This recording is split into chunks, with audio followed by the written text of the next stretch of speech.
And good evening, everyone. Welcome to the Pro Baseball Experience, Season 28, Week 4, Day 4, into the regular season action. How's everybody doing tonight? I'm Legally Blind Gamer. I'm your host. Joining me tonight is my former GM, my current GM, and pretty much my best friend in the PBE, GM of the Maui Makos, Diesel J. How's it going, Diesel J? What's up? How's it going, man? Oh, this is going to be great, dude. We got a lot of interesting matchups tonight.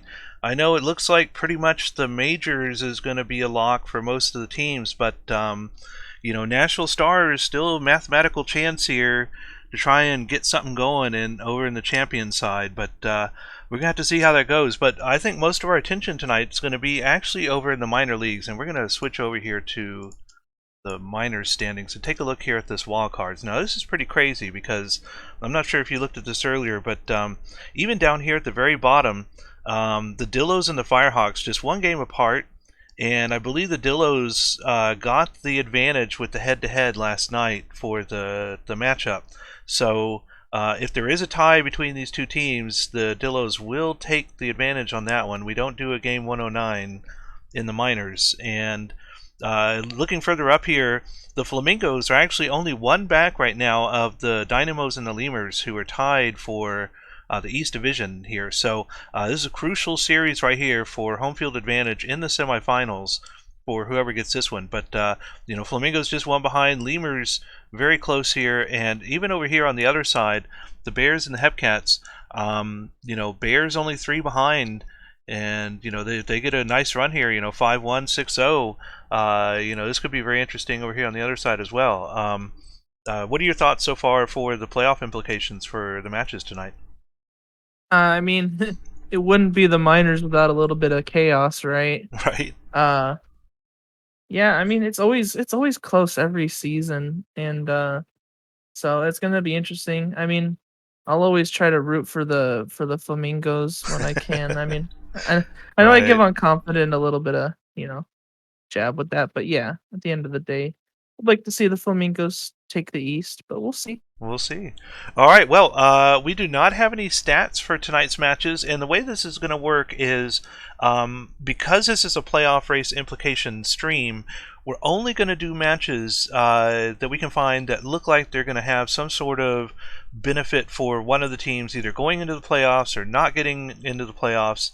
And I believe most of those are going to be around like the very last three-game series, games 106, 107, 108. So we will take a look at the Nashville win, see if Nashville does get eliminated early.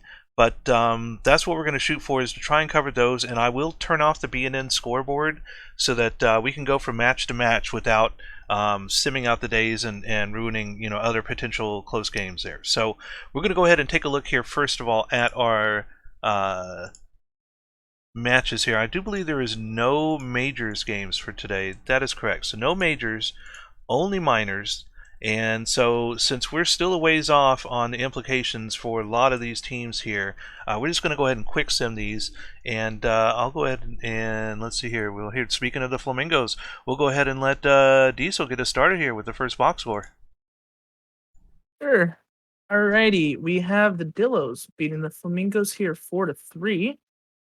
Looks like the best hitter for the Dillos hitting 2 for 5, 2 RBIs for Barnold.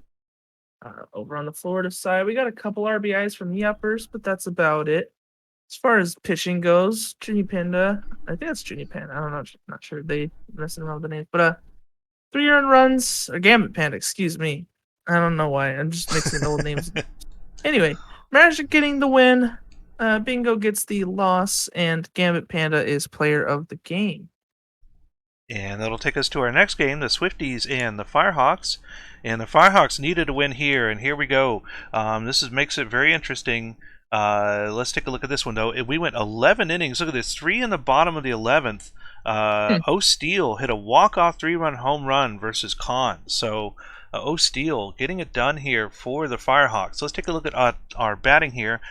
Starting off with the Swifties, 3 hits over there for Paza, and 3 hits, 2 RBIs for Von Cole. Over on the California side, 2 runs, 2 hits, 2 RBIs for Tree, and O'Steele with 2 runs, 2 hits, 5 RBIs overall on a walk. On the pitching end for State College, in relief, Kahn taking the loss, 3-7 now on the season. Branson on the other side for California getting the win in relief, 4-7 for them. Player of the game is Tyler O'Steele. So with the walk-off, getting the player of the game. Alrighty. Looks like we got the Lemurs beating the Hepcats here 5-2. Equal in the run column as far as things go. Couple RBIs for Kansas City here and there. Over on the Louisville side, we have a 2 RBI game for, I think that's Lump O'Sullivan, and a 3-for-3 game for McGee. Yep, Lump O'Sullivan. We got O'Reilly getting the loss. They go just 2 2/3. On the other side, Schramm getting the win. They go 7 innings, 1 earned. Crack getting the save, and player of the game is PM Schramm. In game number 4, the Wheelers and the Kingpins. Kingpins winning this one. Oh my goodness, 10-7. 28 hits total here in this one. Over on the Anchorage side, batting wise, 3 hits, 3 RBIs for Condor, and 4 hits for 43 senior. Van, if you're in chat, hope you heard that one. Over on the Chicago side, 2 runs, 2 hits for DeRosa, and Drop Table getting 4 hits and 2 RBIs. Look at that, 4 RBIs from Strong Arm. Let's see if that was a grand slam. It was, with Strong Arm with the grand slam home run. Pitching for Anchorage, King in relief taking their 5th loss, taking their 5th blown save, and for Chicago, Smoothievert their 4th win. Player of the game is Robert Drop Table Players. Jeez, these names. If you looked at the last couple innings there, they scored Kingpin scored 8 in the 8th and the 9th combined. That's crazy. Right. Got another crazy game here. Dynamo's beating the City Bears by 1 run. Scored in the top of the 12th. It's like Ryan Cacao. I guess that's how you say it. Yeah, Cacao. With the walk off there. For Dallas, he got a 2 RBI game for Cacao. 4-for-4 with 2 RBIs for I don't even know how to say that name. This one right here, we call him Big Is. Big Is, I guess. Yeah. As far as pitching goes, looks like the blown save going to these Huevos, but the win goes to Winstein or Weinstein. I'm not sure how you say that. Winstein. And yep. And HO getting the loss. Player of the game is Big Is, I guess we'll say. All right, and that's gonna. Oh, did we do this? No, I don't think we covered that one. The Kingpins and the Wheelers. No, yeah, we just covered this one. Okay, that's right. All right, so that is it for the minors, and there are no majors games today. So we're going to go ahead and do a day advance here and take a look at both. We do have majors and minors matchups. So we're going to go ahead and, since we're looking at the Stars is the one that we're really interested in here to see how they do. We're just going to jump right down here and find out right now. Demons and the Stars. We have Dirk Diglett and John Rayner. Stars fighting for their lives here, trying to keep in the playoffs. Here we go. And the Demons win this one. The score of 7-1, 8 hits to 7, 2 errors on the Star side. Those got to be costly. Looking at the Detroit batting, 2 hits, 2 RBIs from Danny B. Herrera getting 3 hits, 3 RBIs. And over on the Nashville side, 2 hits and an RBI from Brandon Fry. Pitching for Detroit, Dirk Diglett. Hey, he was here in chat earlier, I think. Diglett getting their 12th win, 12-8 now in the season. Lewis their 15th hold, and for Nashville, Rayner taking their 7th loss. Player of the game is Victor Herrera. So I think that might be it. Let's just take a look here. I think the other teams might have to. Not yet. No, they're not yet. Okay, so we're still waiting on the results of what was the next one. The other one was the Scorpions. So we're going to let Diesel do the Scorpions now and see how that one turns out. And here we go. Alrighty, we got the Death Valley Scorpions beating the Sea Serpents here 8-5. Despite a valiant effort in the bottom of the ninth, not quite enough there by the Sea Serpents. As far as batting goes, we got 3 RBIs for and Duncan on the Seattle side, 3 RBIs for Campbell. As far as pitching is concerned, we got Ratatouille going even on the season with the win, 5 2/3, 2 earned. Potter gets the loss. They give up 5 earned runs in just 3 innings, and player of the game is All right, so now let's go take a look at the standings and see. Yes, so there we go. So Whoa. Nashville Stars are now officially eliminated, and we are locked in over on the champion side. And it looks like it's going to be Rougarous with the first seed, Apex with the second seed, Demons with the third, and Scorpions with the fourth. So actually, we still have 4.5 games here with the Demons. It's technically possible that it's not for Not certain yet, but quite it's almost there. Almost there. pretty close. All right, so we're going to go back over here to the other scores and cover the rest of the majors for this sim day. And we have the Aviators and the Voyagers. Aviators getting their 70th win on the season now, winning 7-4. 10 hits to 7. Look at that. 3 errors on the Aviator side, and they're still able to hold on and win here. Batting for Outer Banks, several good batters here at the top. The best one's going to be, though, Drachenberg. 2 runs, 2 hits, and 2 RBIs. Over on the New York side, we have a hit and 2 RBIs from Jackie Daytona. Pitching for Outer Banks in relief, Flame McDonald getting their 9th win of the season, going 3 innings with no earned runs in that one. Over on the New York side, Abadir gets a hold, Cletus McFloridaman a hold, and Graves taking their 5th loss, 3rd blown save. Player of the game is Arno Drachenberg. Alrighty, we have the Surge here beating the Crabs here 4-1. Looking like just a few RBIs here and there. 2 for 4, 1 RBI game for Encarnacion, as well as the bottom of the lineup there getting 1 apiece. Far as pitching goes, Dasani Voss gets a loss. They go 5 2/3, 4 earned, excuse me, and you need to calm down getting the win. They go 7 innings, 1 earned. Ginsburg with the save, and player of the game is You Need to Calm Down. And that'll take us to our next game, the Sloss and the Makos. And SportsFan39 subscribing Tier 1, 6 months now, SportsFan. Thank you so much for the subscription. And that's half a year now being a part of the PBE. Thank you. All right, and our next game, the Sloss and the Makos. And who do we got up here? Dalcott is up for Maui. Let's see how we do here. Oh, the Sloss winning over Maui 15-8, 18 hits to 9. Looking at the Sloss batting, 3 hits, 3 RBIs from Christy Abbott, 3 runs, 2 hits, 2 RBIs from Trevon Knight. Over on the Maui side, 3 hits, 4 RBIs for Peter Dawson Jr. All right, Peter Dawson Jr. 2 RBIs for Ketchup as well. Pitching for San Antonio, Johnson getting their 12th win of the season now, 12-9 for them. Maui's Dalcott getting their 9th loss, and player of the game is Peter Dawson Jr. Woohoo! Would you look at that? Nice. Alrighty, we got the Raptors beating up on the Vandals here 8-4. Looks like, oh my goodness, Justice going 2 for 4 with 5 RBIs. I believe Pluto also is really close to breaking a couple of records. He might have. Yeah. Oh yeah. Yes. Now that you mentioned that, let me pull that up real quick because I did get something, a ping from the stat team somewhere. Milestones. Yeah. Where is it? It was down here. Something. Yeah. Oh yeah. Keep going. I'll check this here. It's like he's 1 home run away from being 3rd ever. Yeah, there's a bunch of them. Oh, yeah, there we go. Johnny Pluto is 2 RBIs from tying the single season record. Johnny Pluto is 1 home run away from being the 3rd ever to hit 40 in a season. Johnny Pluto is on Triple Crown watch, would be 2nd batting Triple Crown ever. So, did they get 2 RBIs in this one? I want to say no, they got only one. Only one RBI. And yeah. was it a home run here for them? Yes, they did get the home run. So they did get the 3rd ever to hit 40 in a season. So congratulations to Johnny Pluto on that one. Nice. That's so crazy considering just everything, art changes, all that, to be able to join a club like that. Right.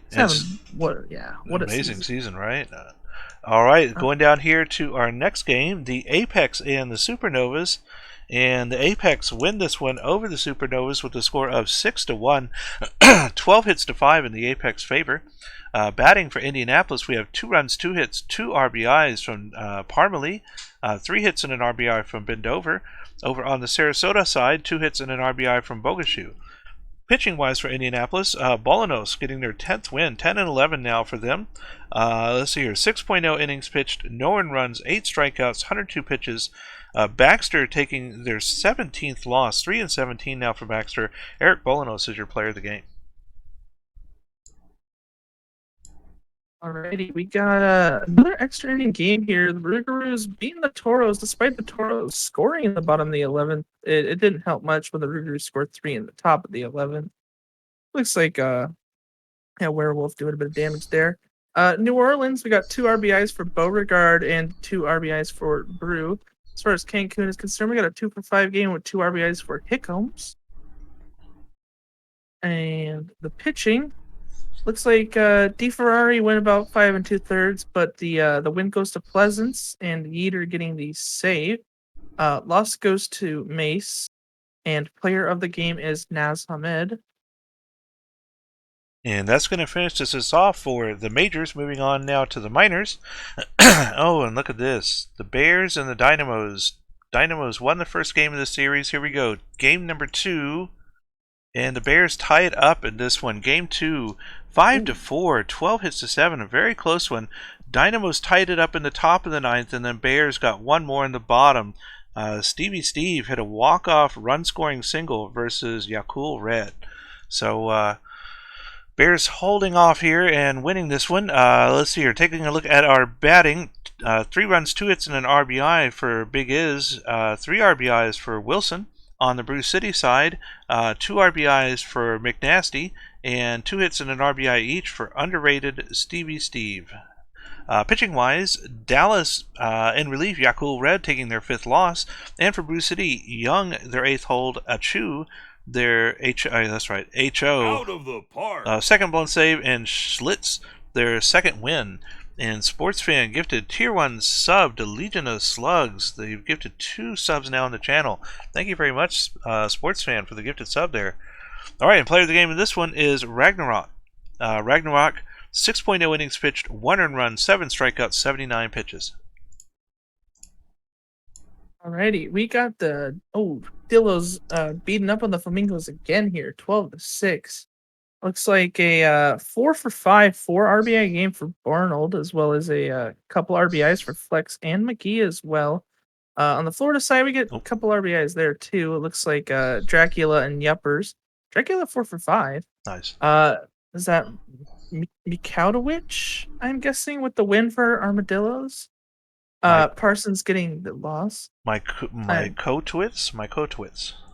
Something like that. Uh-huh. Player of the game is Big Barnold, and Reggie Shrub tying the Dillos regular season record for runs with 4. Nice. Alright, that takes us to our next game, the Wheelers and the Kingpins. And Wheelers beating the Kingpins here, a score of 13-4, 16 hits to 5. Wheelies just getting it done here in this matchup. Looking at their batting, oh my goodness, here in the center of the lineup, 3 runs, 4 hits, 3 RBIs for Binnigan. For Sneaky Snack, 3 runs, 4 hits, 2 RBIs. For Wolfington, run, 3 hits, 4 RBIs. And look at that, 3 RBIs down at the bottom for Copeland. On the other side, only single hit games except for Cleary, who had 2 RBIs. Pitching-wise for Anchorage, Hartman getting their 10th win of the season. Chicago's Bauer getting their 10th loss. And player of the game is Max Bennigsen. Bennigsen. Alrighty, we have the Swiss Steeds. They scored 2 in the top of the 9th to beat the Firehawks 3-2 here. Looks like Shark Puppet with a 2-run homer. And they're also 2 RBIs for State College. Looks like the standout performance as far as batting is concerned. Pitching, we got Blank Space getting the win despite a blown save by Kenobi. And Beckett getting the loss, so it looks like a bit of a reliever trouble there for either team. But player of the game goes to James Gordon, the starter for California. Commissioner Gordon. All right, takes us now to our final minors game for this sim day, the Hepcats and the Lemurs. And the Hepcats are doing the Dynamos a favor here, winning this one over the Lemurs 5-1, 9 hits to 5. Looking at Kansas City's batting, we have 2 runs, 2 hits, 3 RBIs from Park Factors. And over on the Louisville side, 2 hits for Forrest Gump. Pitching for Kansas City, Hankey getting their 10th win, Big Sexy their 8th save, and for Louisville, Ron Lane getting their 4th loss. Player of the game is Park Factors. All right, so with this sim day done, we're going to go ahead and take a look again here at the standings, see if anything's shaking out differently here. Lemurs and Dynamos are still tied. Flamingos move 2 back now. And over here on the end, Dillos and Firehawks are now tied. Dillos do hold the advantage here in the tiebreaker. So Kingpins move 3 back with only 5 games to go now. There's going to be 4 games. 4 games to go now. 3 back. So Kingpin's almost at the edge of being eliminated. And it looks like those are the 2 big matchups here as the Bears still back 3 from the Hepcats. Taking a look quickly at the majors. No big changes here. Still 3 up are the Voyagers over the Raptors. That might be something to take a look at near the end of like game 107, game 108 or so. 8 back now, that's a no-go. So basically 5 up now with 5 to go. This is pretty much wrapped up as well over here on this side. So really the Voyagers and the Raptors, the only real thing that's going to be anywhere close here in the majors portion. I think the only thing is the Apex have. I'm not sure how the letters work, but I think they haven't clinched division yet. Despite being they're 5 back. Yeah, they're 5. So they need, I guess, because the Rougarous hold a tiebreaker against them. So this next one, if the Rougarous lose or the Apex win, that should lock it up. Or excuse me, the Rougarous win and the Apex lose, that should lock it up right there. So they've got to win like all the rest of their games, and Rougarous have to lose, pretty much all of them to be able to even come close. All right, so let's go ahead and check on our next ones here. We're going to go ahead and advance a day and do a file save. All right, so we have majors, but no minors. So this is going to be, I believe, game number 3 of these series here. Let me see here for sure. 2 more series, looks like. Yeah, 103. So, alright, so 103, sadly, no, 5 more left. So we have 2 more and then 3 more. Alright, so I guess we're just going to go ahead and quick sim the rest of these since we're so close here, but we want to take close attention to the Rougarous and Apex. So let's go ahead and quick sim those first. And we'll start here with... wow, they're down here at the bottom. Apex versus Supernovas and Rougarous versus Toros. So I'll go ahead and take the Apex one here. And wow, Supernovas beating the Apex a score of 3-1, 8 hits to 5. Indianapolis batting, we do have 2 hits each from Johnny Tsunami, Sailor Twift, and Eagle Eyes. Over on the Sarasota side, 2 hits and a run for Red Arrow. Pitching wise for Indianapolis, Dogwood Maple taking their 7th loss, and Bill the Hill getting their 4th win, with Kevin Choate their 4th hold, and Smaxson their 2nd save. Player of the game is Bill the Hill. Bill the Hill, 6.0 innings pitched, 1 earned run, 1 strikeout, 71 pitches. Alrighty, looks like we got the Toros whooping on the Rougarous here, 14-7. Looks like on the New Orleans side, we got a couple RBIs for Beauregard and Hamed. On the Cancun side, we got a 3 RBI game for Carter, 2 for Kalen, 3 for Hickams, and 4 RBIs for Hulkenvettel. Pitching, Mazeroski gets just their 3rd loss on the season. Very rough performance, 3 2/3, 8 earned runs. Lemonade getting the win, and player of the game is Shumi Hulkenvettel. And we'll just go in through the rest of these majors ones here. The next one is the Voyagers and the Aviators. Voyagers beating the Aviators, getting their 60th win of the season now. Score this one was 6-3.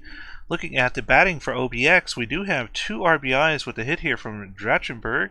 That looks like a home run. Yes, it was, with McGibbon giving one as well. On the New York side, 2 hits, 2 runs, 3 RBIs from Tom Shu.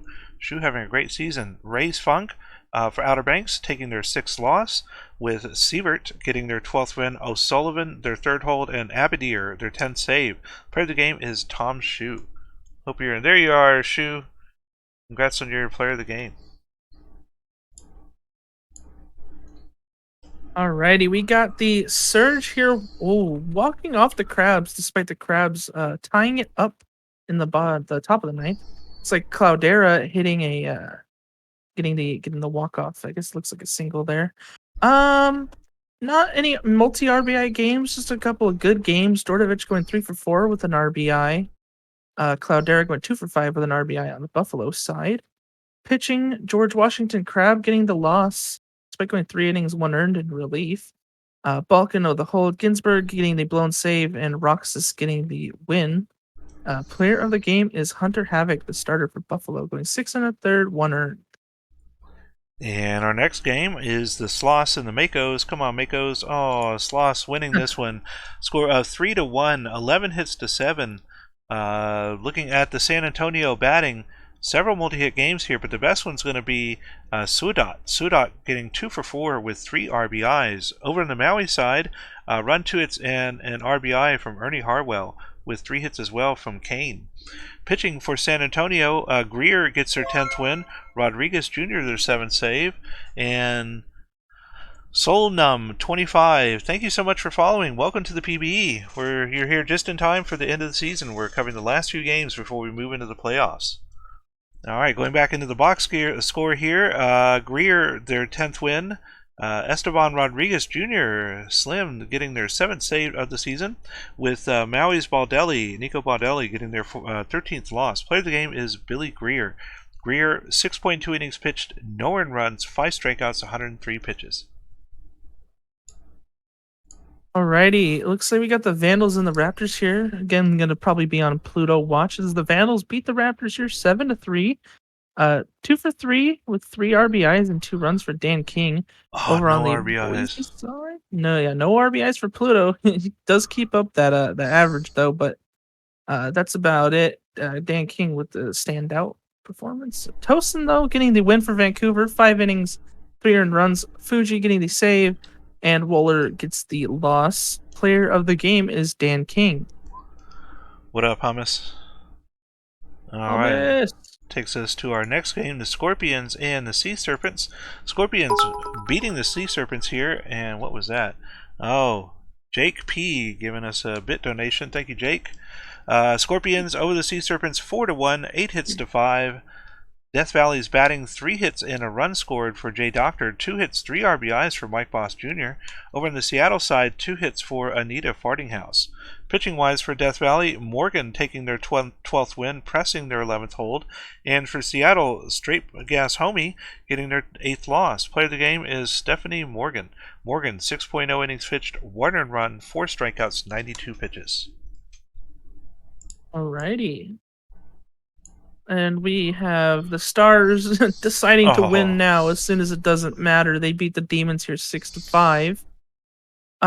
Looking like just a lot of individual RBIs for Detroit with a couple 3-hit games for Dinkle and Armstrong. Nashville, Rose gets 2 RBIs as well as Buswell.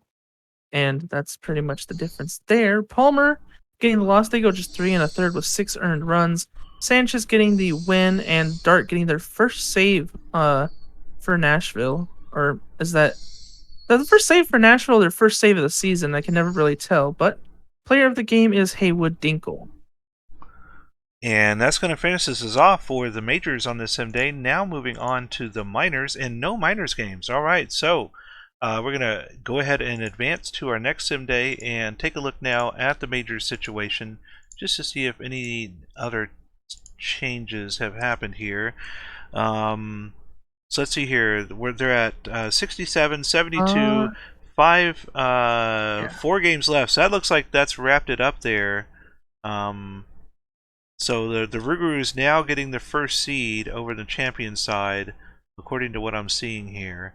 Yeah, I just noticed the Detroit became a Z, and I think they were X before, which means I'm not sure what that means. Wild card. They secured the wild card, so they moved out of the running to be able to get to the division lead, I guess. Yeah. Yeah. All right, so okay, Rougarous now a lock now for first. It looks like over here on the other side, Aviators in first, and Sloss with the Raptors and the Voyagers. That's going to be an interesting matchup with the Aviators and the Raptors. I think they played last season as well in the playoffs. So a rematch. All right, we're going to go ahead and move on to our next set of matches here. We've got majors and minors. We're going to go ahead and start with minors here in this one just because of all the stuff going on, and we'll let Diesel get the Firehawks and the Swifties. Okie dokie. We got the Swift Steed scoring. Oh my goodness. Wow. 9 runs in the top of the ninth. Wow. Just to beat the Firehawks 11-10. The Firehawks scored 3 in the bottom of the ninth to try to tie it up. It just wasn't quite enough. There's so many RBIs here. Escherman 3 for 5 with 2 RBIs. 3 for 5, 4 RBIs for Puppet. 3 for 5, 2 RBIs for Samson. On the California side, we have a 5-hit game for Stern. 3 for 5, 5 RBIs for the Cheese. Going down to pitching. 4 finally. walks. Look at that, 4 walks. Oh yeah, that's got to be probably your team record, or at least tie. We got Mantix getting the win in relief and Kenobi getting the save for State College. On the California side, Mitchell goes 8 innings and they don't get a decision. It goes to Branson who gets the loss. That's and, brutal. Yeah, Slothnacion getting the blown save without getting it out. Player of the game is Sawyer Stern, and like I said, Bubba Tree setting the California regular season record for walks with 4. Nice. All right, that takes us to our next game, the Wheelers and the Kingpins. Kingpins winning this one 8-3. 10 hits for the Wheelers, but they just were not able to get the run scoring going in this matchup. Looking at Anchorage batting, we do have some multi-hit games here, but the best one looks like it's going to be Grumpus. Grumpus with 2 runs, 2 hits, and an RBI. Over on the Chicago side, 2 runs, 2 hits, and an RBI from Danger, and a hit and 2 RBIs from Strong Arm. Pitching for Anchorage, Stanger getting their 11th loss, and for Chicago, Sportsboy 57, their 6th win. Player of the game is Donnie Applegate. Alrighty, we have the Flamingos scoring a run in the bottom of the 8th to take the lead and win this game 4-3. Looking here, the standout looks like Javithany or Havithany Brisso. I never know how he likes to have it pronounced. Javithany, I guess. 3 for 3, 2 RBIs. As far as pitching goes, neither starter getting a decision here. Looks like the blown save going to Bremen for Amarillo and Magic getting the loss. The win goes to Nola. 2 innings hitless in relief for Kagamine, who goes 7 innings, 3 earned. And player of the game is Havithany Brizo. And that'll take us to our next game, the Hepcats and the Lemurs. And the Lemurs win the 3rd game of the series here. Uh-oh. What do we get? Hummuscott subscribing with Prime. 19 months. 19 months, Hummuscott. Oh my goodness. You sure are. Wow, Hummus. Thank you so much. 19 months. That is so amazing. Hummus being around forever with the PBE, it feels like. And it's great having you still here, Hummus. Love you, man. All right, Lemurs winning over the Hepcats to score a 3-1, 10 hits to 5. Kansas City batting. We do have a 3 hits and an RBI for Minion. Over on the Louisville side, 2 hits each for Bonds and O'Sullivan, with Bonds getting an RBI as well. Pitching for Kansas City, Heed getting their 8th loss. And for Louisville, Crimps their 4th win, with Scott their 5th save. Player of the game is Pete Crimps. Crimps, 6.0 innings pitched, 1 earned run, 3 strikeouts, 92 pitches. Fingers crossed. Alrighty, we have the Dynamos putting a big whooping on the Bears here. 12-0 shutout. McLaughlin with 2 RBIs. McGee 3 for 4 with 2 RBIs. Mann getting 2 RBIs. And Wilson getting 2 RBIs as well. Yeah, that's about it. They're pitching. Miller gets the win. They go 5 2/3. No earned runs, of course, and Butter getting the save. Boost Gooser getting the loss. They go just 1 2/3, giving up 7 earned runs. And player of the game is Will McGee. All right, let's go ahead and advance to our... Oh, no, we still have the majors, don't we? We sure do, but we're going to go ahead and take a look at the standings now in the minors with that next sim day in. And let's see here. Lemur still keeping up with the Dynamos with 3 games to go, still tied here. Oh my goodness, the Dynamos do have the advantage in the head-to-head. So if they do tie at the end of the season, Dynamos would still get the clinch the division there. But Lemur's holding on. 2 back are the Flamingos with 3 to go. So Flamingos need a miracle here to pull this off. And looking down here at the bottom, Dillos and Firehawks still tied. Dillos hold the advantage in this one. So still, look at this too. Bears still 3 back. So, there's still several potential matchups here that we could go through in this last series. But we're going to go ahead and move on to the majors now and take a look at their box scores. Chaos. Oh, alrighty. It looks like the Surge beating the Crabs here 5-3. 2 RBI game for Burrow. 3 RBI game for Encarnacion. Shout out to Blue. Ivy Leaf getting the loss despite going 7 innings. Rolo gets the win. Velasquez the hold, and Inkerbell getting the save. Player of the game is Jack Rolo. All right, you have a good one, Hummus. Thanks for stopping by, man. I appreciate it. Our next game, the Aviators and the Voyagers. Voyagers winning here just barely 4-3. Look at this. They got 2 in the 7th and 2 in the 8th. They were down 3-0 almost 2/3 of the game and finally came back at the end there. Outer Banks batting. We do have 2 runs, 2 hits, 2 RBIs from Linus Riverboat and 2 hits from Dan Halen. Over on the New York side, 2 runs, 2 hits for Tom Shue, 2 hits, 2 RBIs from Jackie Daytona, who I thought I saw in chat just a second ago. Outer Banks in relief, Lane McDonald taking their 3rd loss and 7th blown save, with New York's Cletus McFlorterman getting their 7th win.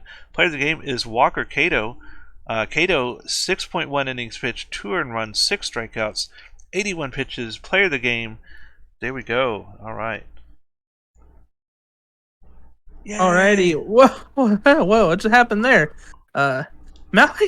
Maui scores 8 runs in the bottom of the 8th to beat the Sloths 9-7. 8 in the 8th. Looking here, we got on the Sloths 2 RBIs for Stan Antonio, 2 for Jimenez, 4 for 4 with 2 RBIs for Sudat. On the Maui side, we got Camden with 3 RBIs and then a 2 for 3, 4 RBI game for Jay Kane. Pitching here, Dogan getting the loss and the blown save despite Windsor going 7 innings with 1 earned run. Our host here, Mr. Michael Knight Rider, goes 5 innings, 3 earned. The win, though, going to Gonzalez and Stormbless with the save. Player of the game is Jay Kane. Yeah, so close getting down to 4s. I was hoping to get to 4 ERA sometime in the season, but I don't know. I don't think with this last, unless I get like a shutout or something. Yeah, I just don't think the defense was just quite there. Right. All right, our next game, the Raptors and the Vandals. Raptors winning this one over the Vandals 6-5, 11 hits to 6. Looking at the batting here for Vancouver, 2 hits, 2 RBIs for Stand Up, and 2 hits and an RBI from Sack Lodge. Over on the Boise side, 2 hits and an RBI from Bridget Westfall, and 2 runs, 3 hits for Vladimir Bodnar. Pitching-wise for Vancouver, Tokoyami getting their 7th loss this season. For Boise, Lucas their 13th win, Paul their 9th hold, and Rogers Jr. their 3rd save. Player of the game is Andrew Lucas. Lucas, 6.0 innings pitched, 3 earned runs, 10 strikeouts, 108 pitches. See, Pluto tying the record there for RBIs. He nice. got one. Nice. I believe a sac fly. It looked like. Oh, let's go back and take a look. Yeah, because he had no hits, but he did tie the RBI record there at 127. Yeah, sac fly for Pluto. Yep. To tie the record. Yep. Nice. So and there's still 4 games left to go after this, so still a chance to break it. Yeah. Alrighty, we have lots of runs here in extra innings, but the Stars take it 10-9, scoring 5 in the bottom of the 10th, despite the. So they scored 3 in the bottom of the 9th and then 5 in the bottom of the 10th. Yes. Despite the Demons scoring 4 in the top of the 10th. 8 runs. Nashville takes this one. Yeah, we got 2 RBIs for Nicholas and Dimes, 2 RBIs for Yelnats. Over on the Nashville side, we got a 4 RBI game for Brandon Fry. 3 for 4, 2 RBIs for Johnson, 3 for 5, 2 RBIs for Smith. And okay, that wasn't a grand slam for him, but 4 RBIs and 1 hit. Pitching. A bunch of holds, a blown save, and then a loss, as well as a blown save for right on dirty for Detroit. Nashville, El Charro goes 6 innings, just 1 run, but the win goes to Scotty Omega, and player of the game is Zach Johnson. And that'll take us to our next game, the Apex and the Supernovas. And Apex winning again over the Supernovas. The score in this one was 9-2, 11 hits to 5. Indianapolis batting, oh my goodness, top of the order here. 2 runs, 2 hits, 2 RBIs, 2 walks for Zach Mouse. 2 runs, 3 hits, 3 RBIs for Jimbo Slice. Over on the other side for Sarasota, only single hit games here, but it does look like Bogashu got a home run here. Let's see. No, not a home run. Just extra base on an RBI. All right. Pitching wise for Indianapolis, Dion getting their 17th win. Doug Dangley their 5th save, and for Sarasota, Carsey getting Oh their my goodness. 1-25 on the season for Carsey. Is that a record? Nice. Wow. Kid I Carsey, mean, former Dynamo too, great Dynamo pitcher. pull It's that up. unfortunate to see that kind of output, but on that note too, though, they're still at 5.5 ERA. So even with all the losses, still holding in there Oh, starting pitcher wise. So hopefully they get a much better season next season for them. I'll play the game in this one is Jimbo Slice. he already said it with 24, I guess, beforehand, so now it's 25. Oh man, ouch. 23 was Alrighty. the old record. Yeah. Alrighty. So, Scorpions scoring a run in the top of the 10th in extra innings to beat the Sea Serpents here 3-2. Looking here, we got just a few RBIs apiece. Alderson going 3 for 4 with an RBI, as well as Edwards getting one, and Mike Boss Jr. Just RBI for Farting House on Seattle. Sims goes 8 1/3, 2 earned runs, but they don't get the decision. The decision goes to Baxter. 9 wins. Is that 9 wins out of relief? That'd be pretty impressive. That is, yeah. Yeah, but we got McThornbody getting the loss, and player of the game is Justin Sims. And our final majors game for this sim day, the Rougarous and the Toros. And Toros beating their, oh my goodness, 15 innings in this one. A score of Look at this. 6-5. Look at that graph. Oh my god. It's like earthquake there. Holy crap. Carter getting a walk-off solo home run versus Yeater. So Derek Yeater giving it up to allow the Toros to win this one in 15 innings. Looking at our batting here, should be some big numbers, and there is Nas Ahmed, 2 runs, 3 hits, 5 RBIs, 2 runs, 3 hits for Paulo Di Stefano Jr. Over on the other side, 2 runs, 4 hits, 4 RBIs for Ace Carter, 2 hits and an RBI for Ernie Witt.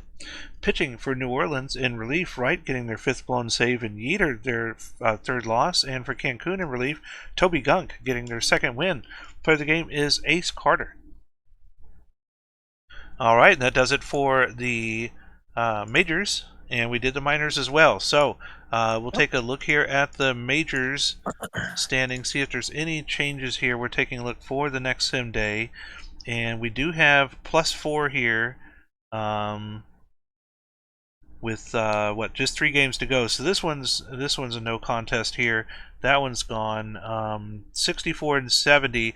That one's a no contest either. So let's take a look on the other side here.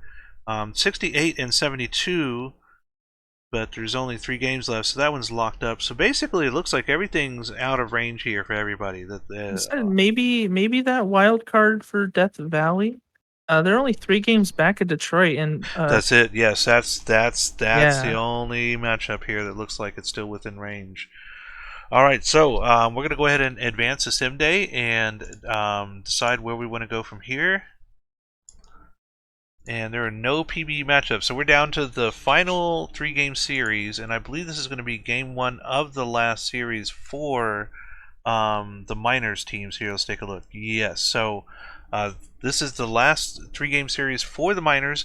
Today's an off day for the majors, and then they'll have their 3-day series, and so we're down to the back end of the whole season here. So I figured we were going to do 5 featured matches tonight.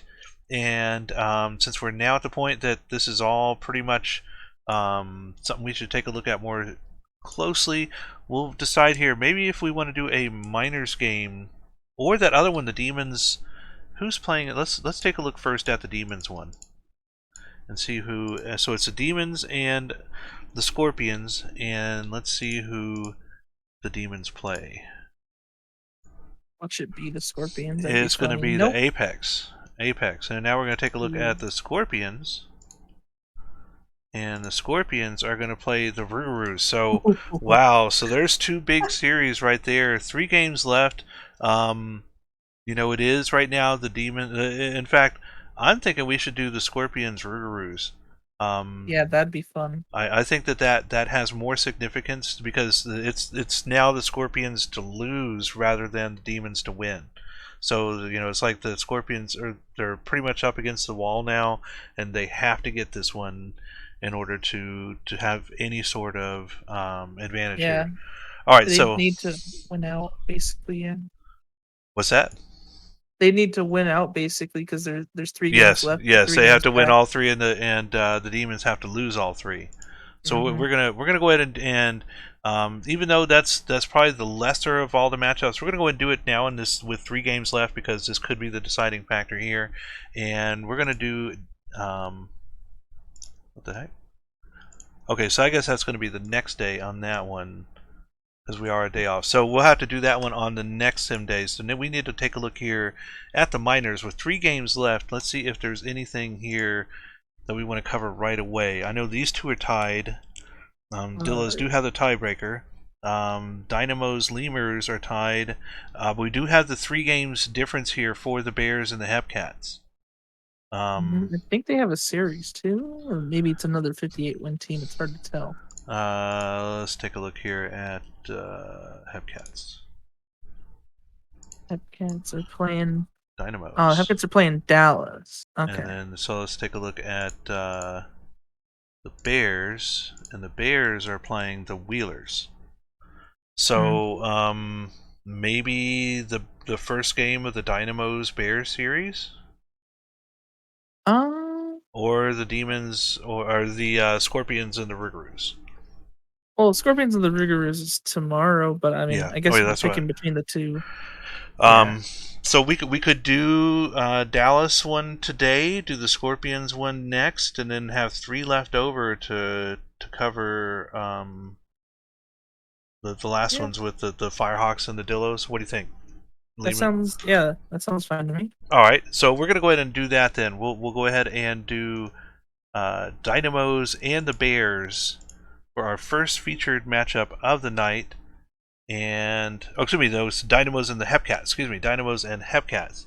And the pitching in this one we have Patey 7-3 with a 4.15 ERA versus Harmichael Redacted 5-10 with a 5.21 ERA. All right, Right. so oh yes, let me turn off the. Should we do BNN? I think it's fine here. There's not really anything like super at jeopardy. Yeah, because we're gonna go ahead and move on to the next sim day anyway for the Yeah, majors. So yeah, yeah. okay. So we'll go ahead and leave BNN on. I think I might have turned it off. Let me from the last sim. Let me take a look here. Yes, it did. And we want to have the very big ball size for me. Big balls. There we go. Big balls. All right. So here we go, and we're gonna go ahead and let Diesel here get us started with Newfoundland Berserker as our first batter up. Hepcats Alrighty. and the Dynamos. Playing in K. Faraday Memorial Stadium, by the way. Ooh. All right, Newfoundland Berserker up to bat, and he's gonna start us off with a single up the middle for Uh-oh. Johnson, who's having a very good season so far. Johnson rips that one deep into left field, and that one is gone. Uh-oh. 2-run shot Let me starts us off for the let me pause this here because it does look like I started before the predictions finished out first. I think we should keep going and just let it run out It's while it's okay. going. It's a who wins. All right, So so let me do this. I want to yeah. fix one thing here real quick with. There we go. That's much better.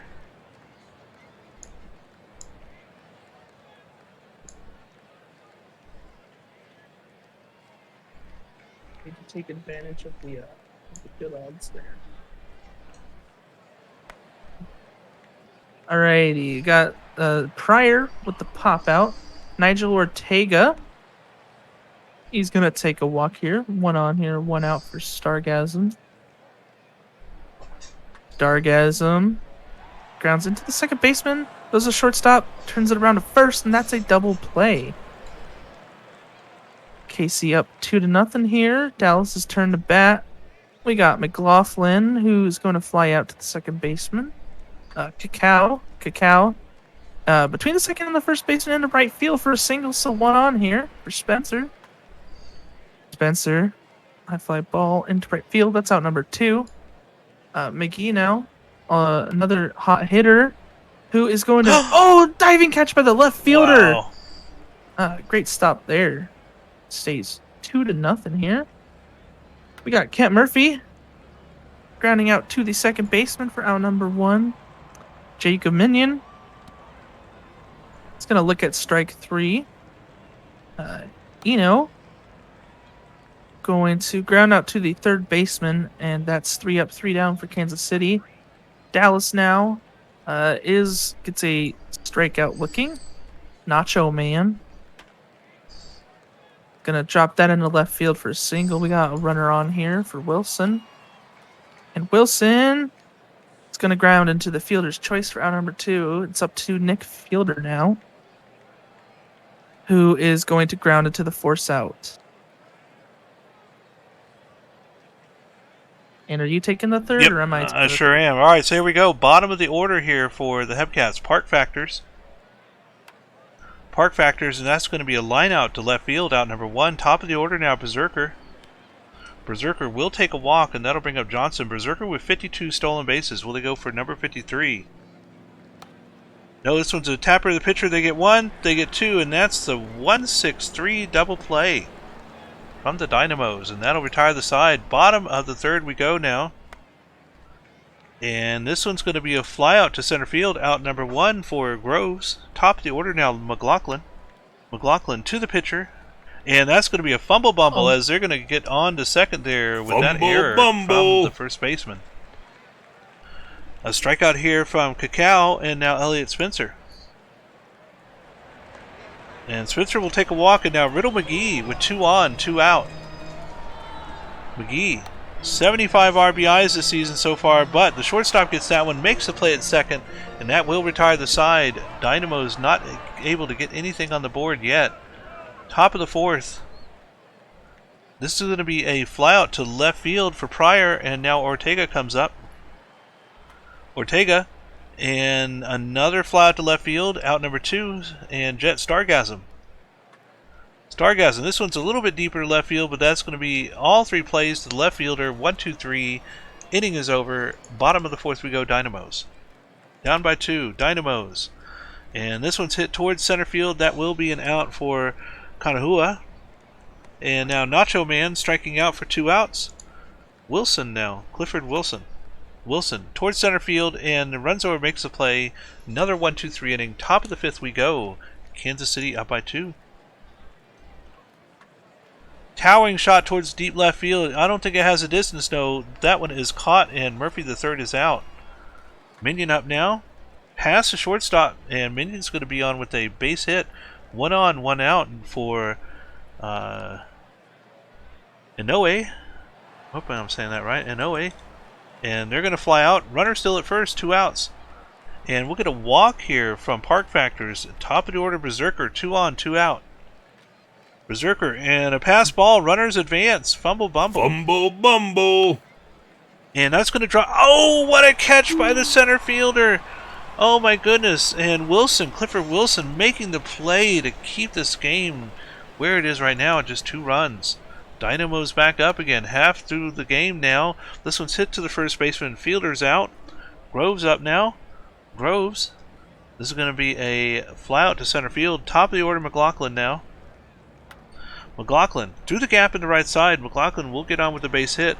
Cacao coming up next.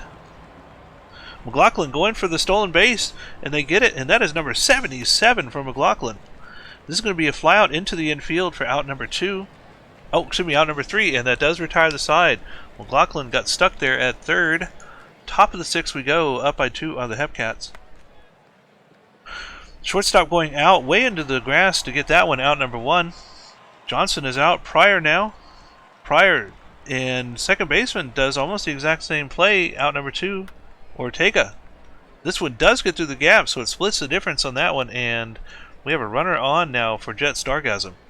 Stargasm, this one looks like it may drop. It does in front of the left fielder. They do get behind it, though, to get the ball to third and keep it only at one base. This one's going to drop as well. Will they throw to home? No relay.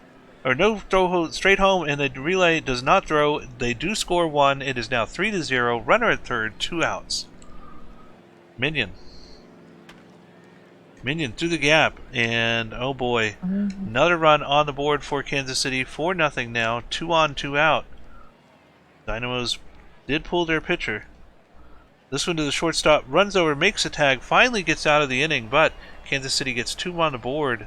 4-0. Bottom of the 6th we go. Dallas. Elliott Spencer needs to get something going here, and that looked like a bobble by the third baseman, but they are able to recover and make the throw over to first and get the out. Riddle McGee through the gap in center, in right side, and that is a base hit. Karuhua gets a base hit, and now we have runners at first and second for Nacho Man. Nacho Man strikes out. 2 outs now. 2 on for Clifford Wilson, who had the great play in center earlier in the game. Clifford Wilson, towering shot towards center field, but does not have the distance. They do get underneath that one, makes the catch. We now move to the 7th inning. 4-0 Kansas City. This one to the third baseman, and that's going to be an out for Park Factor. Oh, they get the another fumble bumble, this time by the Dallas first baseman. This one to the pitcher, throws over, makes the play. Still a runner on second here, and we're going to get a strikeout for Johnson, and that'll bring up Pryor with 2 outs. Pryor. And this one's to the third base, and I think he's going to beat the throw, and he does, and that's an infield single there as runners at the corners now. And this is in the gap on the left side. This is deadly here for the Dynamos as one scores. Here comes the second to score, and this is going to be a 2 RBI triple. And Kansas City now up 6-0. This is going to be a fly out over here to right field, and that will retire the side. But again, 2 innings in a row, Kansas City gets 2 on the board. 6-0 now. Dynamos, stretch time. Got to get something going here. Rally caps. Let's get them around. And that's a good start, as this one's in the gap on the left side, and that'll be a double for Fielder. Runner in scoring position already for Groves. Groves going to the second baseman. Runner does advance, but there is 1 out now. Top of the order, McLaughlin. McLaughlin down the right field line does make the RBI single there, and Dallas finally gets on the board. It is 6-1. Runner at first, 1 out here. Cacao, and they'll take a walk, and that'll bring up Spencer. Spencer, 2 on, 1 out. Spencer to the first baseman, goes to second, but they do not go back to first. Runners at the corners, Riddle McGee strikes out, and left 2 on, and that is it. As we now move to the top of the 8th, Kansas City up by 5. Here comes Diesel. All right. We got Kent Murphy the third here with the Cats up by 5. He's going to ground out to the shortstop. Jacob Minion. It's a pop fly. It's caught by the second baseman. 2 outs. We got Inoue up the middle for a single. Park Factors up to bat here. Park Factors will look at strike 3, and that's going to end the top of the 8th. Bottom of the 8th now, Dallas trying to wake up the offense, and that's not going to help with a line out to the left fielder, followed by a ground out to the second baseman. That's 2 quick outs right there. Wilson now, and Wilson will strike out, and just like that, it's 3 up, 3 down. Dallas is only going to have 1 more chance here in the bottom of the 9th. Kansas City up to bat 1 more time. We got Berserker taking a walk. Dustin Johnson now. Dustin Johnson to the shortstop. Throws a second. Throws the first. That's a double play. And Zieron Pryor is going to take a walk as well. Nigel Ortega now. Pryor goes for the stolen base attempt. They're going to get there in time. Nigel Ortega is going to drop down to right field. That might score a run. Runner goes. No throw. And that is going to be a run here. Make it 7-1. Jet Stargasm. With a fly out to the left fielder. That's out number 3. Let's Looks like Dallas here got to score 6 runs, do something, and that might help them start it off. There's a little cheeky single there in the right field for Fielder, I mean. Pitching change. Oh, pass ball. Groves gets to, or Bumble, no, excuse me, bumble. Fielder gets a second. Groves still up to bat. Groves, towering fly ball, deep center field at the warning track. It's caught, but the runner's going to tag up. Runner at third, one out here for McLaughlin. McLaughlin to the shortstop, throws the first. That's going to be a sacrifice ground out at least, but they need 5 more runs, and they have 1 out to do it with. Cacao might just end it there. They ground out to the third baseman, does first, and that's the game. Alrighty. We got the Hepcats here first beating the Dynamos 7-2. 2 RBIs for Johnson, 3 RBIs for Ortega, excuse me. McLaughlin with 2 RBIs for Dallas. Pitching, Patty gets the win. They go 6 1/3, 1 earned. Redacted getting the loss. They go 5 2/3, 4 earned runs. Player of the game is Nigel Ortega. All right, and that'll take us to our next game, the Flamingos and the Swifties. Flamingos needed a win here, unable to get it as the Swifties win this one. Score of 9-4. 4 errors on the Flamingos side. Ouch, 4 errors. Batting-wise for Florida, 2 runs, 2 hits for Gar, 2 hits, 2 RBIs for Halverson. Over on the other side for State College, 2 runs, 3 hits for Pazza. Decker getting 3 runs, 2 RBIs each for Puppet and Ayers.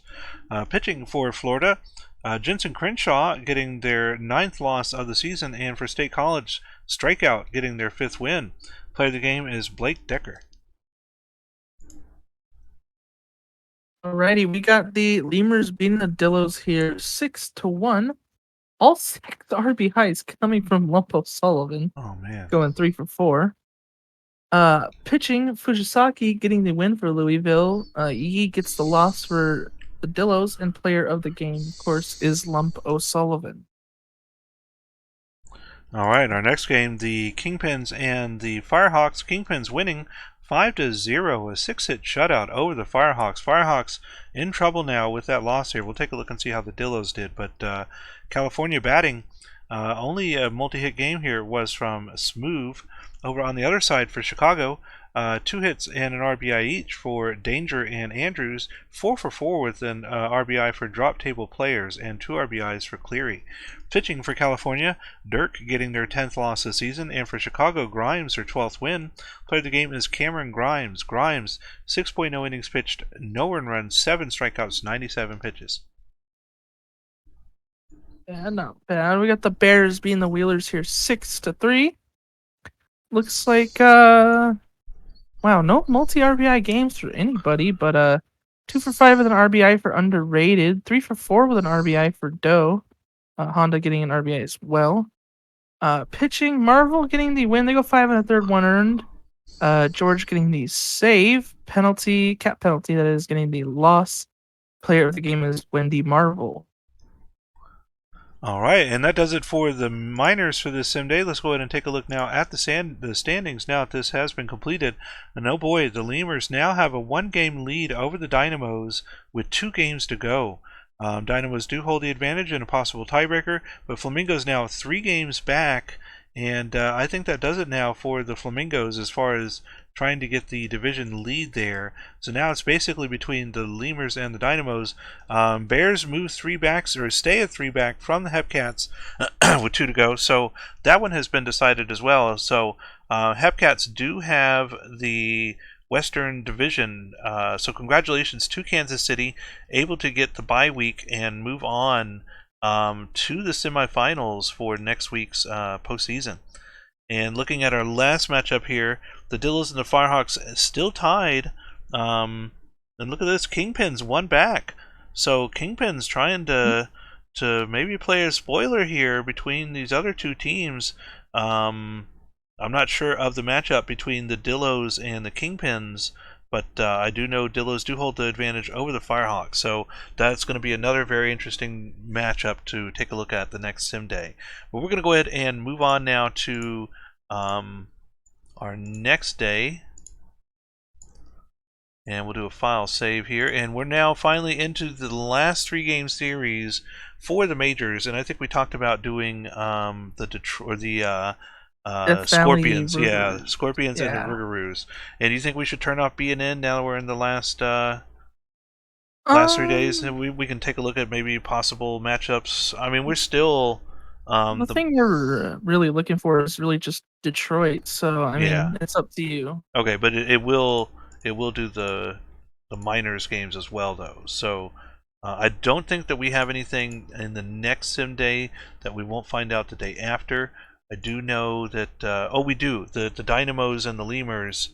Um, lemurs go up here and dynamos go down.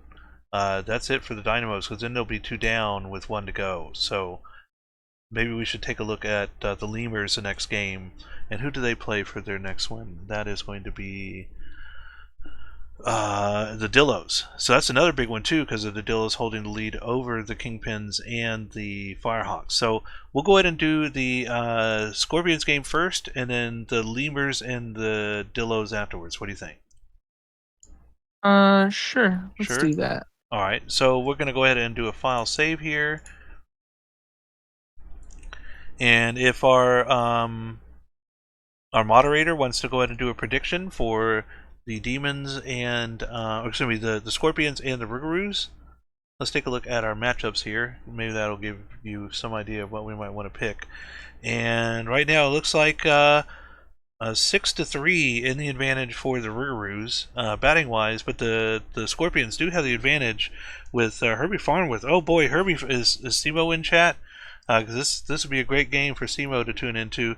Simo with the 80 overall versus the 78 overall of Hiro Nakamura. So very high strung pitching matchup here between both teams. And let me pull up the predictions, see if we have anything going now. Okay, so it looks like we're going to do who wins, the Rougarous and the Scorpions. So go ahead and get your channel points in now. On paper here, it does look like the Rougarous do hold the slight advantage. They do hold the advantage in the overall record. And they do have more players here in blue in the batting lineup. So it does look like if the pitching is going to be about even, the Rougarous batting might be the difference here. We'll have to see. But Beauregard on fire over there on the Rougarous side with on fire for the Scorpions. And we have about another 45 seconds left on the prediction. And we're going to go ahead and let me go back and take a look at the pitcher matchup here. We do have Nakamura at 14-8 with a 3.83 ERA versus Farnworth 11-12 with a 4.22 ERA. So very tight matchup here pitching wise. All right, almost out of time here on the predictions. Let's see how that is going. And we do have 55% for Rougarous, 10.6k channel points, 8.6 for the Scorpions, 55-45. Now's the time if you want to get the under on the Scorpions. Now's the time to do so. 64%. It has gone up to almost 16,000 channel points for the Rougarous now. About another 15 seconds left on the predictions. Get your channel points bet now if you want to be in on the winning on this one. And there we go, 26,000 now for the Rougarous, going up to 60%. And it looks like our time is up. We did get 46.9k channel points for the Rougarous, 74% versus 17.6k, 26% for the Scorpions. And that is our cue to get started here on our second feature game of the night. The Rougarous and the Scorpions playing in Death Valley. And our first batter is Gustav Beauregard, and off we go. Alrighty. We have Beauregard, who is going to be... And once all these messages go through, and he starts off with a single up the middle. Now it's up to DiStefano Jr. Beauregard going for a stolen base attempt. They're going to be safe. Runner in scoring position now. DiStefano doesn't care, though. He'll look at strike 3. Naz Hamed now. It's going to get beamed, so that's 2 on here with 1 out for Valor. Oh, they're going to steal third, Ooh. and no contest. Runners on the corners now. Valor, who going to get. Oh no, Oh, does not count. They get the double play, so the run does not score. nice. A doctor now to the pitcher, throws to first. It's a pass ball though. Runner's going to be a Bumble, second now, bumble. so the tables have turned all of a sudden. As Elliot Alderson is going to fly out to the center fielder. Runner does not tag up. Edwards strikes out. It's out number 2. Chris Jacobs going to drop that in the center field. That might be an RBI. Throw coming in, not in time. Death Valley strikes first. And it's Mike Boss Jr. now. Going to hit a towering fly ball to the center fielder for out number 3. We go back to the Rougarous now. Iowa Torrent checks her swing, but the umpire says no. Brew to the first baseman. Tags first. That's out number 2. Hafner now will strike out. So that's 3 up, 3 down there for New Orleans. And there's Simo in chat. Yep, saw him there a little while ago. Death Valley up to bat once again. We got Tex Walker starting us off with a fly out to the center fielder. That's out number 1. We got hot hitter despite only hitting 217. We'll fly out to the center fielder for out number 2. We got Trevor Duncan now. We're going to drop that in the center field for a single. Articus Scott to the shortstop. Throws a second for the force out there. And that's out number 3. And here we go, top of the third now. New Orleans up, and we're going to get a leadoff strikeout for Geronimo, and that'll bring up Wolf. W.R. Wolf will strike out as well. And oh boy, Herbie Farnworth on fire here so far in this one. Beauregard up. Beauregard past the third base, and Beauregard's going to get a base hit. And we have a runner on with 2 outs for Paulo Di Stefano Jr. Beauregard going to second, and they will be safe. Stolen base number 73. And a line drive to the third baseman, and Stefano Jr. is out, retiring the side, leaving Beauregard at second. Bottom of the third we go now. And that's going to be a line drive to center field, and J-Doctor is out. Elliot Alderson now. Mr. Robot going deep into right field, but that is caught in front of the warning track, out number 2. Matthew Edwards, and there we go. The single run blast by Matthew Edwards puts him ahead now, 2-0. Out of the park. DBS extending their lead here in the bottom of the third. This is going to be a flyout over on the right field side. Jacob is out. Mike Boss Jr. coming up now. Oh, that was 3 outs, excuse me. And, that was caught at the wall, it looks like, for out number 1 on the right field side. And we get a strikeout here from Vidal Valor. Io Torrent now, cold hitter Torrent. Torrent striking out, and side retired, moving on now to the bottom of the 4th. Up by 2 are the Scorpions. Strikeout from Boss Jr., and that'll bring up Tex Walker. Tex Walker will walk, and we'll have a runner on with 1 out for Hot hitter And hot hitter strikes out. 2 outs now, Duncan. And Tex Walker going for a second. They're going to be safe. Duncan strikes out looking, and Walker stranded at second. Top of the 5th we go now. New Orleans down by 2. Leadoff strikeout here for Christopher Brew, and now Todd Hafner. And what a play by the second baseman. I thought that was going to roll by him, but he's able to dive and make that catch. Throw to first to get the out. The first baseman gets this one, goes over to the bag and gets Geronimo out, retiring the side. Halfway through the game now, Scorpions up by 2. Bottom of the lineup for Death Valley. And we'll get a strikeout from Rodicus Scott the 4th. Top of the lineup, J-Doctor. Doctor to the shortstop, out number 2. Mr. Robot up again. Mr. Robot to second baseman. 1-2-3 inning, and we'll now move on to the 6th. Still down by 2 of the Rougarous. Leadoff strikeout for Wolf. And Farnworth still in here with 9 strikeouts now. This one hit to the first baseman, and that'll be an out for Beauregard, Di Stefano. And that is number 10 strikeouts for Herbie Farnworth. Retiring the side, bottom of the 6th now. Death Valley leadoff base hit here into left field for Matthew Edwards. Chris Jacob coming up. No outs. This one's the 5, the 4, and the 3. Double play for New Orleans. 2 outs now. And drops in front of the right fielder here, and Mike Boss Jr. is going to get on with a base hit. Tex Walker, who had the good hit earlier, and Tex Walker is going to get another hit. 2 runners on now for to the second baseman, goes to first, makes the play, strands the runners. Top of the 7th we go. New Orleans down by 2 still.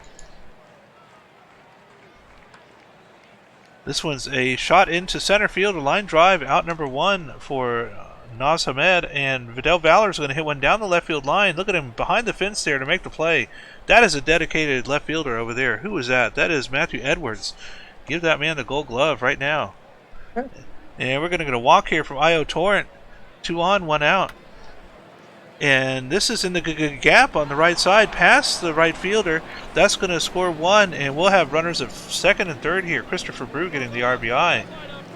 Todd Hafner, and we might have a game here. Infield playing in. And the strikeout here from Hafner. And that takes us now to 2 outs. Geronimo striking out, leaving the other 2 runners stranded. And we go to stretch time now. DBS up by 1. To the shortstop, and that is an out for Duncan. Roddick's got the 4th now. Second baseman gets that one, and they're going to get a fumble bumble on the first baseman side. And that's going to be a second base for Scott the 4th. J Doctor in the gap on the left side, past the left fielder. That's going to score 1, and that'll be an RBI double for J Doctor, and it is now 3-1 Scorpions. This one to the first baseman, makes a play. Elliot Alderson is out, but the runner does move to third. And third baseman gets one. This one throws across. Matthew Edwards is out. That'll retire the side. We now go to Diesel J, top of the 8th. Scorpions up by 2. Alrighty. You got Nola losing by 2 so far, but we got Werewolf is going to start off with a gap shot to left field. It's going to be at least 2. So, hiring run now at home plate. But they are going to ground out to the shortstop for out number 1. Paulo Di Stefano Jr. He's going to get a walk here, so 2 on here for Naz Hamed. Down to the third baseman. Throws second, throws the first. That's a double play. Death Valley getting some good defense to hold them down. And Chris Jacob hitting a gap shot there. That's going to be at least 2. That's exactly what it is. It's a double. Start us off here, Mike Boss Jr. Strikes out. Tex Walker now does the same. It's up to who will hit a towering pop fly in the infield for out number 3. Last chance here for New Orleans. They're down 2. It's the top of the 9th. Vital Valor is going to strike out to lead us off here. Iowa Torrent, cold hitter, grounding out to the second baseman. One more out for the Rougarous. And it's going to be Brew back to the pitcher. That is out number 3. Death Valley takes this one 3-1. Looks like RBI's a piece for Dr. Edwards and Jacob. Edwards and Jacob getting 2 multi-hit games there. Pitching, Nakamura the loss. Farnsworth the win. Baxter getting the save. Player of the game is Herbie Farnsworth. Farnsworth, yeah. Let's go ahead and take a look now at the where is it? Oh, and here we go. So that looks like it's going to do it here as the Demons beat the Apex with a score of 5-1, 8 hits to 9. I believe that's going to be enough for the Demons to be able to grab that 3rd seed for sure. We'll take a look though. Batting, 3 hits for Doyer, 2 hits for Twift. Over on the other side for Detroit, we have 2 hits, 2 RBIs, and a run for Haywood Dinkle, and 2 hits and an RBI for Yelnats. Pitching for Indianapolis, Shifty Lagoose taking their 10th loss, and for Detroit, Vaughn getting their 17th win. Player of the game is Ricky Vaughn. Vaughn, 7.0 innings pitched, no earned runs, 8 strikeouts, 102 pitches. Alrighty, we have the Voyagers beating the Surge here 7-6. Wow. I see 6 RBIs down there for Rusty Kuntz. Pretty much all the offense there for New York. 4 RBIs for Meredith on the Buffalo side. Pitching, Torkelson goes 5 innings, 1 earned, but the win goes to Florida man. Abadir with the save, and the loss goes to Ginsburg. Player of the game is Rusty Kuntz. In our next game, the Aviators and the Crabs. Aviators getting win number 71 now, winning this one 88 to 2, 12 hits to 4. Looking at Providence's batting, looks like we have a home run here from R.J. Menard and Joe Burrow as well. Over on the other side for Outer Banks, 3 runs, 2 hits, 2 RBIs, 2 walks for Bergen Cannon. Bergen Cannon having a great game. 2 hits, 3 RBIs for Dan Halen as well.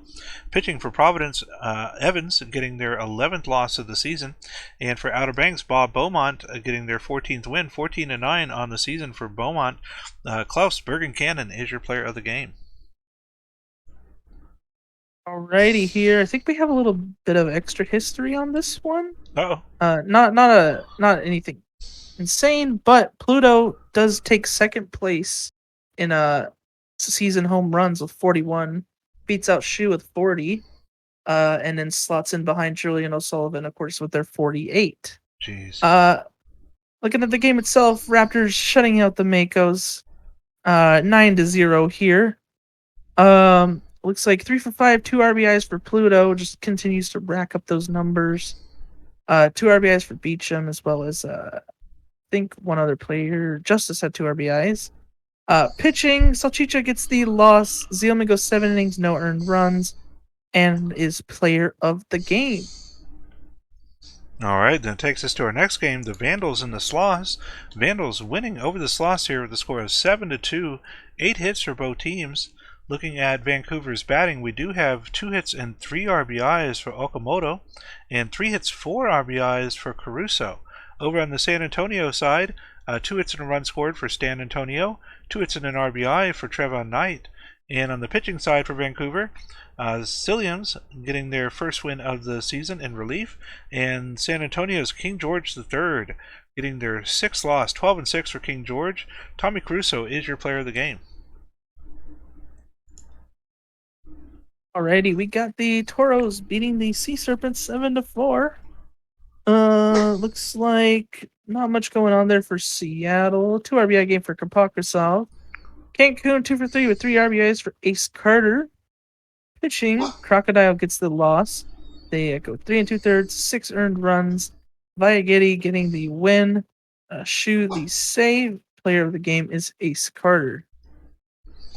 And that takes us to our next game, the Stars and the Supernovas. Stars defeating the Supernovas here 9-1, 12 hits to 6 in favor of the Stars. Nashville's batting, 2 runs, 2 hits, 2 RBIs for Cade Munson. 3 hits, 2 RBIs for Buswell, 3 RBIs for Zach Johnson. Over on the Sarasota side, 2 hits for Washington. Pitching for Nashville, Kuromochi getting their 9th win, 9-8 now for them, with Sarasota's Warner getting their 3rd loss this season, 0-3 for Warner. Player of the game is Lucian Kuromochi. Kuromochi, 8.0 innings pitched, 1 earned run, 9 strikeouts, 100 pitches. And we did both of those. All right, so that finishes us off with 2 games left in the majors. Let's go ahead and take a look now and see if everything is out of reach for everybody. There's the Demons now, 3 ahead, and I think that's going to do it. I don't see anything less than 3, so... Yep. All right, so that's going to do it for the majors. Majors are pretty much set, and let's just go ahead and go over the majors here, and it's going to be the Aviators and the Raptors, with the Aviators home field on that one, and the Voyagers versus the Sloths, with Sloths getting home field over there on that side. On the champion side, it'll be, let's see here, the Rougarous and the Scorpions. Rougarous home field advantage in that one, and the Demons and the Apex, with the Apex home field in that series. So good luck to all the teams in that one. Some great matchups there for the first round of the postseason in wild cards. And since there is no buys, we will get the full matchups starting off next Tuesday. All right, so we're going to go ahead and move on now to the minors. And all right, so we do have some minors games here. I see down there. Oh yeah, there we go. We'll go ahead and cover these. Oh, I guess that's the Wheelers. Alrighty. We got the Wheelers beating the Bears here 9-4. 2 RBIs for Steve, 2 RBIs for Jose 43, 2 RBIs for Condor, and 2 RBIs for Woofington. Arms getting a loss on the blown save for Bruce City. Aria the win for Anchorage, and is also player of the game. 8 innings, 2 earned runs. And our next game, the Lemurs and the Dillos. Lemurs getting that crucial win here for number 60 on the season. 11-2 is the score in this one. Louisville, we do have 2 hits, 2 RBIs for Jaguar. 4 hits, 5 RBIs for Diddle McGee. Over on the other side for the Dillos, let's see here. Looks like Davis got a home run, and that was pretty much it. Pitching-wise for Louisville, Schramm getting their 9th win, and Roberts their first save, with the Dillos Panda getting their 9th loss. Player of the game is Diddle McGee. Alrighty, we got the Swiss Steeds beating up on the Flamingos here, 12-4. 3 for 5, 2 RBI game for Buffalin. Over on State College side, we got a 4 for 5 game with 3 runs for Pazza, 4 RBIs for Eshelman, and 2 for Puppet, 3 for Sportello. Bloodshine gets a loss, 1 2/3, 7 earned. They getting the win. They go 5 1/3, 4 earned runs, and player of the game is Brian Eshelman. And our next game, the Hepcats and the Dynamos, and oh boy, Dynamos lose this one. I think that's it for the Dynamos as far as getting that division. Hepcats win here, a score of 8-4, 10 hits to 8. Batting wise for Kansas City, we do have 2 runs, 3 hits, and RBI for Jet Stargasm. Berserker, 2 runs, 2 hits, 3 RBIs, 2 walks, 2 runs, 2 hits, 3 RBIs for Kane. Over on the Dallas side, 2 runs, 2 hits, 2 RBIs for Big Iz.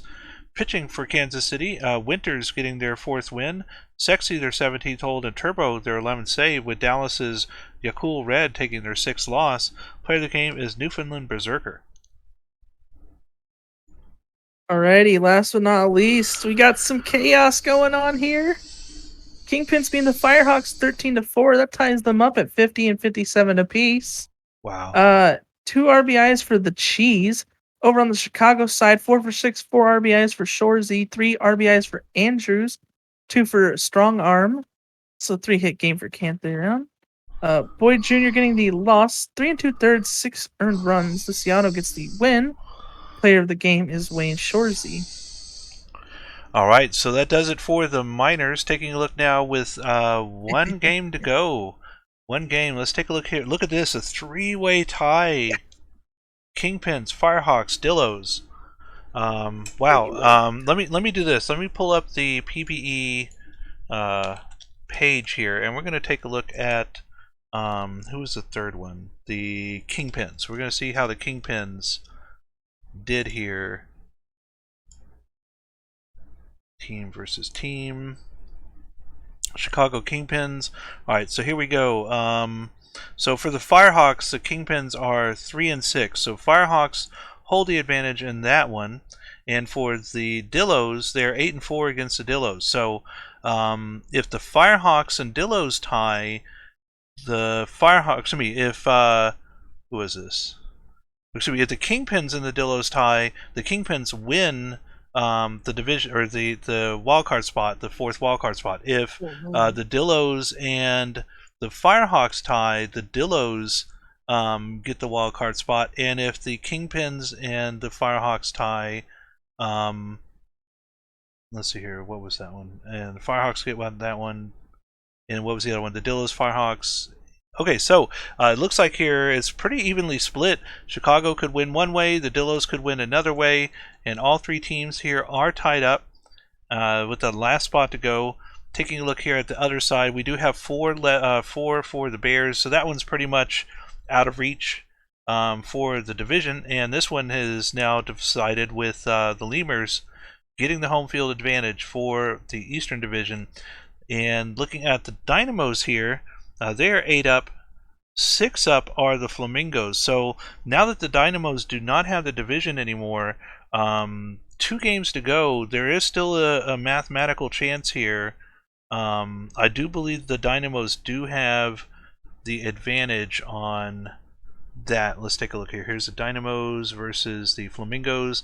So Dynamos are 9-3 versus the Flamingos. So if they do tie, Dynamos would get the advantage in that one. So that's one to look at here, and the last three of these. So let's go ahead and move on to our last sim day, and for the miners here, and we'll do a file save. And let me make sure to turn off BNN. Just load up a random here to turn off. There we go. And we'll cancel back out. And alright, so what do you think, Diesel? We got a few different ones here that we can definitely take a look at. Firehawks Kingpins for sure. Firehawks Kingpins. That looks like the big one right there. Yeah. Let me see if there's any other ones. Lemur's already done. Dillos. None of the others are close. Yeah, so I think that's the one to take a look at right here. What do you think? Firehawks Kingpins. Firehawks versus the Kingpins. All right, let me jump in miners chat. I do know, or some miners GM chat. Let me see if any of them want to join us, because I did make the offer.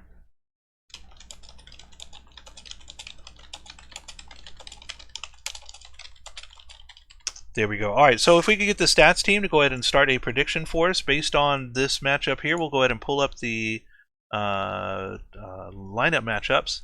And it does look like right now it is 5 for the Kingpins, 3 for the Firehawks, and a tie. And I did hear something here. What was that?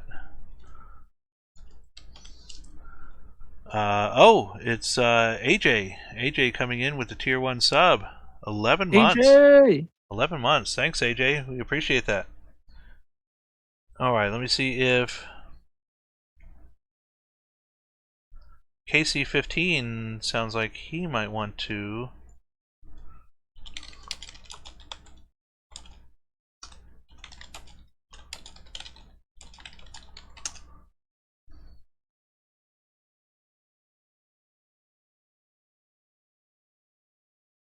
Alright, so we're going to give them about a minute and a half to get their stuff together. If they do want to... Confident?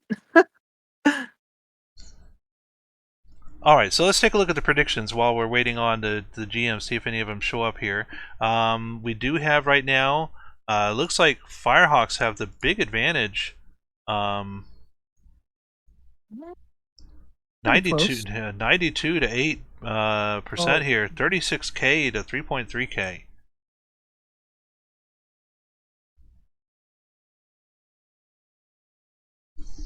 Yeah, it's Shoe the Dillos. I'm not sure what he's talking about. Oh, let me see. What was Shu saying? I was saying, like, why do we have BNN off? But that means we can show the Dillos after this. Yes. That means we can show the Dillos after this. Out of the park. You got a bit of an echo there, KC. Oh, Casey's playing us through his speakers, not his headset. Yeah. All right, let's Is that see. bad? There we go. That's There you better. Hello. Can you hear me? I sure Yep. can. Welcome aboard. No, thank you. KC15, former Hepcats GM, now the head GM of the Firehawks. This looks like a pretty big matchup here for you. You know, you don't have the advantage here in the head-to-head. So basically, you need to win this one and have the Dillos lose here as well. I think in order to grab this one. So big, huge match. And for the Kingpins as well, because they're, you know, somehow a three-way tie with just one to go. What's your thoughts on this last day matchup?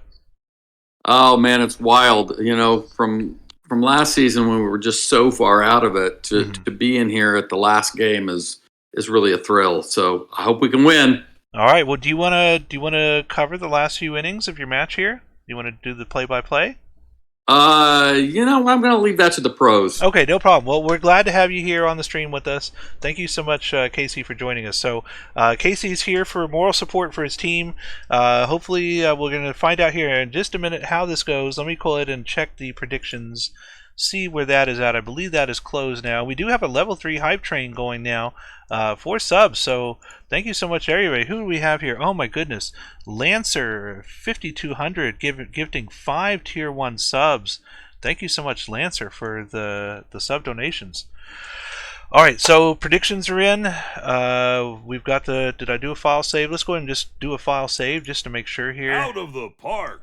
And look at this, Ghost Hardware coming in with, oh boy, and 5 tier 1 gifted subs from Ghost Hardware, 515 as well, and that raises us up to, I think, level 4 Hype Train.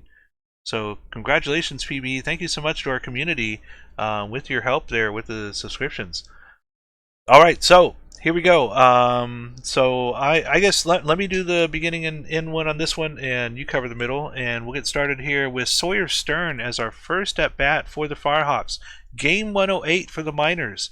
Firehawks, Kingpins, both teams need the win here in order to have a chance, and with the Dillos losing, to be able to get in. Out of the park. And our first at bat, Stern. Stern's going to strike out looking here, and that's going to bring up Tree with 1 out.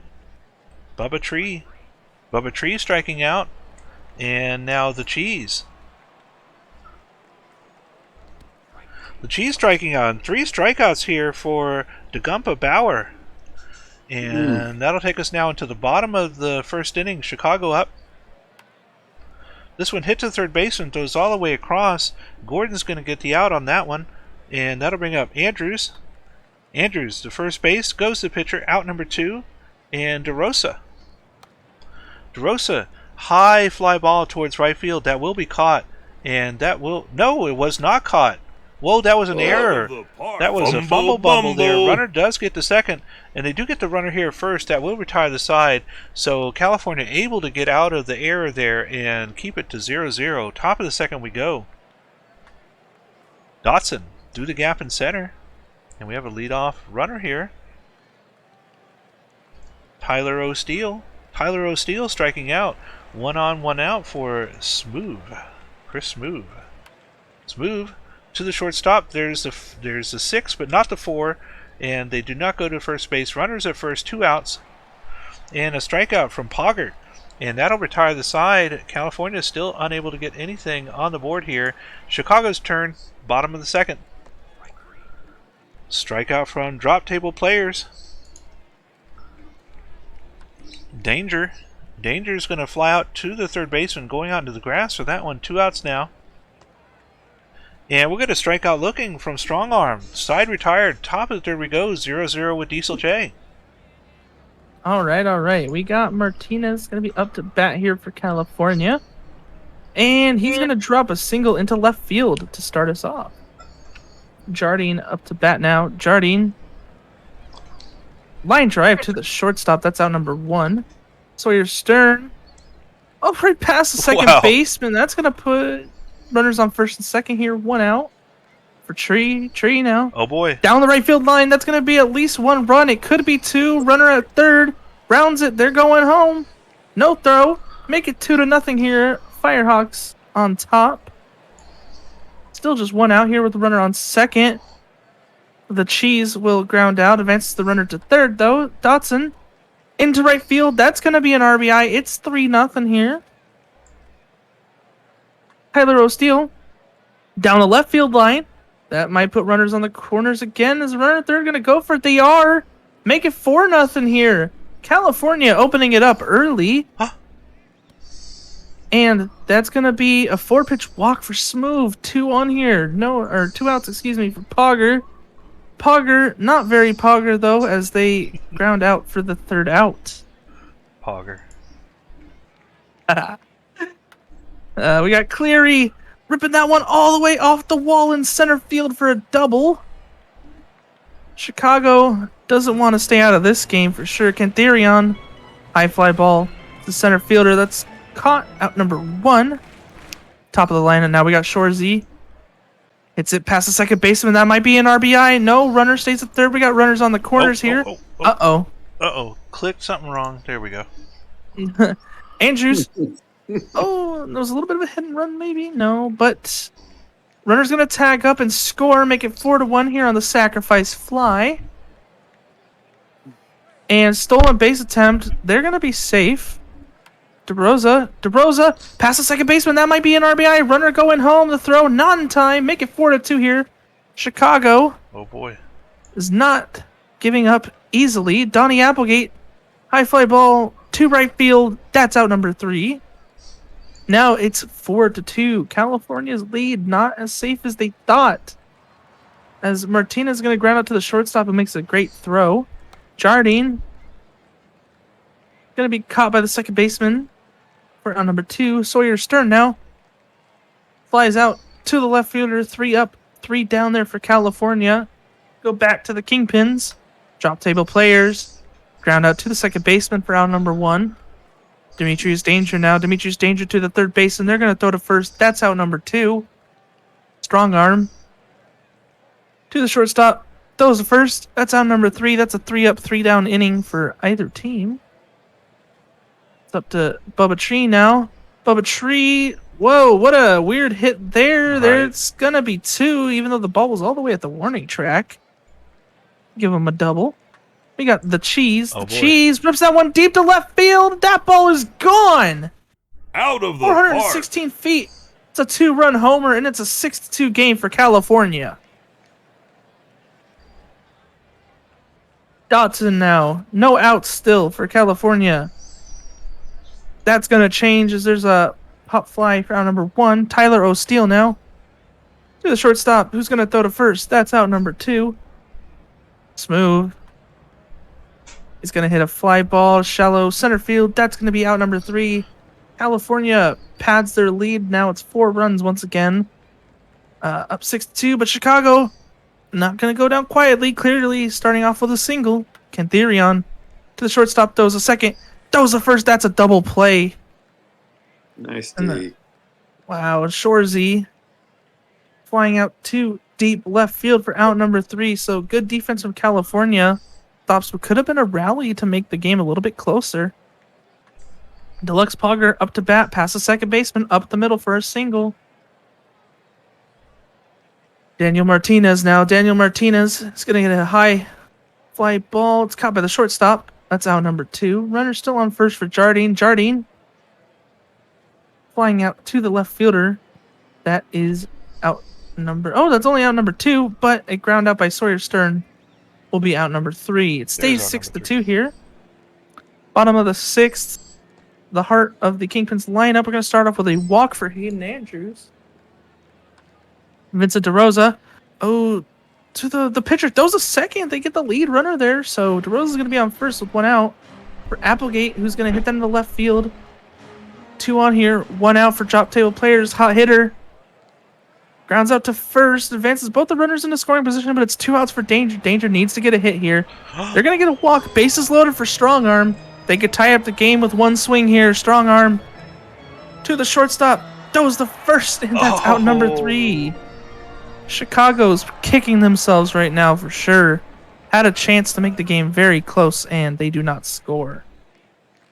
Top of the 7th now, California. They're going to start off with a diving catch by the left fielder for Chicago. Out number 1. The Cheese. It's going to strike out for out number 2. It's Kevin Dotson now. Kevin Dobson rips that one deep towards center field. It's not going to have quite enough steam. It's caught, and it's 3 up, 3 down for California. Chicago getting another chance here. Cleary, excuse me. It's going to strike out to lead off the bottom of the 7th. Cantherion now with 1 out. Cantherion. It's going to fly out to the left fielder. That's out number 2. Shorzy up the middle for a single. They have a chance to try and do something here. We've got Hayden Andrews, who is going to fly out to the first baseman, and that's out number 3. Chicago just can't seem to score. Go back to LBG now. And here we go. O'Steele, Smooth, and Pogger. KC15 and chat with us here, just a couple innings away from possibly getting into the playoffs. But we have another matchup after that. The Dillos still to see if they can hold on. And if they do win that one and Firehawks win this one, I do believe it's the Dillos that will be moving on in that one. So Firehawks do need a Dillo loss, but they're doing everything they can here in this portion to be able to continue holding on. Last game of the season, and looks like we are down now to the bottom of the 8th. Chicago leadoff strikeout here from DeRosa, And it sounds like we got a follow or something here. Let's see. Draker586, thank you so much for following. Welcome to the PBE. And that looks like a base hit here. We do have a runner at first with 2 outs. Chicago towards the left side. That's going towards the wall. And that is out of here. That is a 2-run blast from Danger. Demetrius Danger. And it is now a danger for Out the of the Firehawks as they're park. only down by 2 with 1 inning left to go. They do have 2 outs here. Can they get out of this inning? This one hit to the third baseman. Goes across, makes a play, and Strong Arm is out. 3 outs remaining here for Chicago. Can California pad their lead? Up by 2. This one hits to the second baseman. Martinez is out. Jardine coming up now. Jardine. This is going to be a fly out in the infield. Out number 2. Top of the order. Sawyer Stern. Towering fly ball towards left field. And here we go. Final chance for Chicago. Down by 2. Cleary, Cantherion, and Shorzy. And who the Firehawks going to put in here? Beckett. Aaron Beckett coming in. Right. And this one's going to be past the shortstop, and that's going to be a leadoff base hit here for Cleary. Cantherion. Tying run at the plate. Cantherion getting a base hit. 2 runners on now. No outs. Shorzy. Firehawks in trouble. And we get the 6, the 4, but not the 3. Runners at the corners. 1 out now. Andrews to the second baseman. They get the 4, the 6, and the 3, and that's going to do it as the California Firehawks win over the Kingpins 6-4. Congratulations, KC15. How does it feel? You're half step away from the playoffs, getting in the Firehawks for your first season. That's amazing, dude. Thank you. That's great. What do you think? Well, I'm starting to breathe. I tell you, that whole game I could barely breathe, and now I got to do it again for the next game. I know, right? Well, that was an amazing game, and I do think that the Firehawks. It does look like being a GM of one of your competitors. I do some scouting of some of the other teams. It does look like you've got a good system set up for the next couple of seasons. It's going to depend on how the drafts go, but I do see the Firehawks on the rebound here. From the old 66ers days, after they had their glory days, they did get that little slump there going. But glad to see you back in charge, man, in the minor leagues with me. Means so much having you here with us. Do you want to stick around and be here for the Dillos game as well? Sure, absolutely. Okay, well, let me go ahead and get through this box score here real quick. And we'll got some news, LBG. What's that? We got a ping here from Enoch. According to the rules, tiebreakers to make the playoffs. If 2 or more teams are tied for the 4th playoff spot in either conference, extra games will be played to determine which team makes the playoffs. The rules used will mirror those used by MLB as described here. We will play a game 109 on today's sim. And what about for the minors though? Is that the same for the 6th seed? I believe that is for the minors. Otherwise, I don't know why he would. Okay, so it's. I'm guessing they just didn't update the rule book since we expanded and did the 6 teams in the playoffs rather than the 4. So that makes sense. All right, so I guess we do have to create a game 109. And it's only if all 3 are tied. Is that right? Is that the way you read it, or is it just 2 teams? I'm not sure. It's that's just what Enoch's telling me. If 2 or more teams, No. I see here. If 2 or more teams are tied for the 4th playoff spot. Okay. Yeah. So, all right.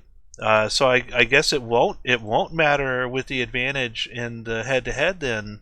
KC15 has a better chance now. Looking at this, it's not just the Dillos to lose here anymore. They have to. In fact, let's go ahead and go over here to the stats on the standings and take a look. So they were the only one that got in on the. So there's a half game up here.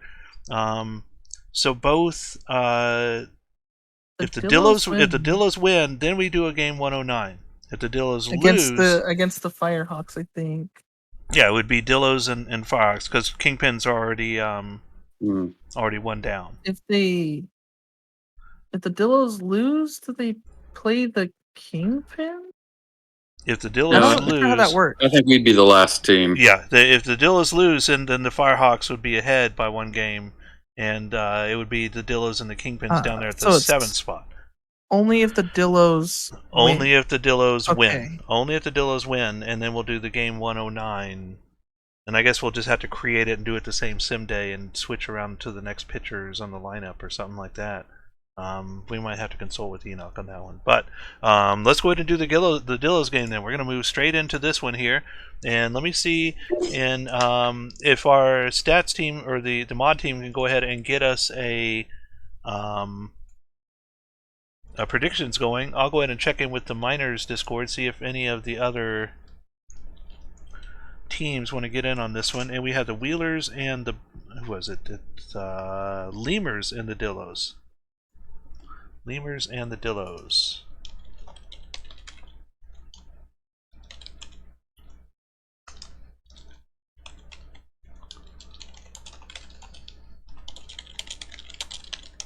Those lemurs and dillos in the chat, I suppose.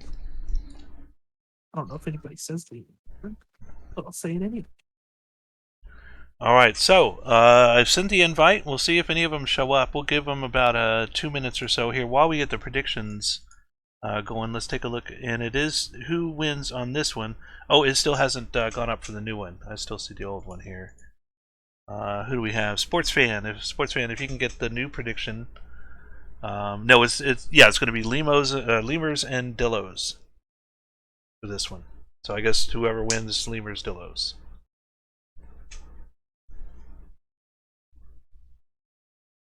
Alright, so while sports fans getting that up and going, I'm going to come over here and look at the Miners GM chat, and it only looks like Roxas who's at work right now, so no Roxas, unfortunately. No Lemurs representation, but maybe one of the Dillos might show up here. We'll see. I do have a ping here.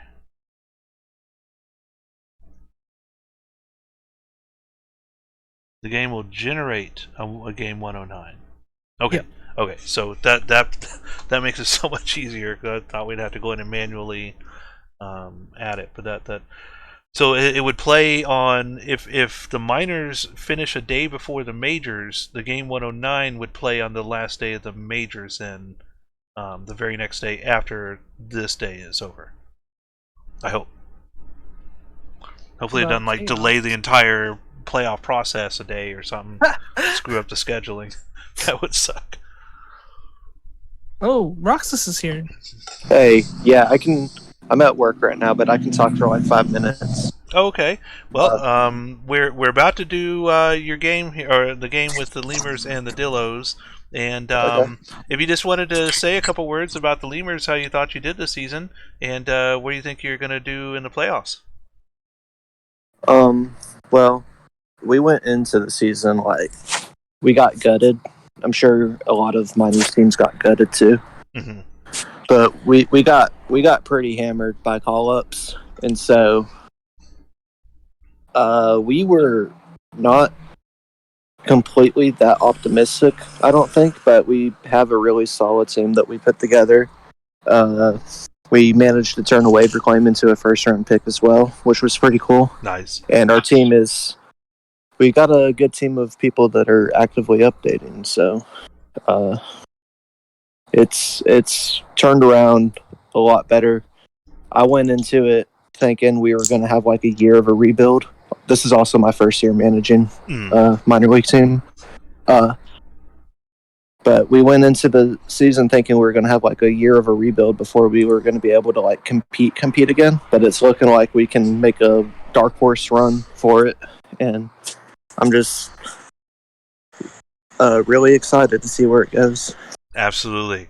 You know, I didn't think at the beginning of the season that the Lemurs were going to be the big powerhouse in the Eastern Division. I thought it was going to be the Flamingos, honestly. I didn't even think the Dynamos were going to be that great. But the Lemurs have really turned this around this season, and if things keep going, you know, you might be the next Hepcats and you know, get 3 or 4 World Series in a row. It looks like that kind of you know, setup for at least the next 2 seasons at least. So yeah, that's what we're hoping for. We've got 2 first-round picks coming up. Sorry, there's dogs here. No worries. We've got 2 first-round picks coming up this season. We've got a strong group of young players that shouldn't be getting called up unless we're getting railroaded. But we're really excited. Cool. Well, we really appreciate you having on with us. We're going to go ahead and get started with the game here. You're welcome to hang out if you want and listen how it goes, but we're going to go ahead and get this one going here as we have the Lemurs and the Dillos. We do have KC15 here with us and Roxas from the Firehawks and the Lemurs, respectively. And thank you so much both for being here. And it looks like the predictions have completed. And right now it's the Lemurs 37% versus the Dillos 63%. So Dillos getting the high advantage here. And we're going to get started with Diesel J, starting us off with Jet Jaguar, our first batter up. Game 108, final game of the regular season, Season 28 Minor Leagues, Lemurs Dillos. Here we go. All right. Well, thank you for having me. I got to get going. Absolutely. You have a great night, man. Alrighty. Jaguar to lead us off. And he's going to beat out that throw. You could tell just by when he came out of the box. Forrest Gump dropping down left field. Early 2-on. No outs here for the Lemurs. Bonds up the middle. That's going to probably be an RBI. Throw not close. So 2-on here. No outs. A run already scored for Lumpo Sullivan, who's going to look at strike 3 for out number 1. Diddle McGee. Oh boy. Loading the bases. Just one out here for Esqueleto, who will also look at strike 3. Kyle Eliason drops out in the left field. It's going to be at least 1 run. It's going to be 2 runs. And it's 3-0 here. Lemurs taking an early lead. Dillos probably not happy about that right now, as Broussard is going to hit a 3-run homer into right field, and just like that, it's 6-0 here in the first inning. Wow. Nice start, Lemurs.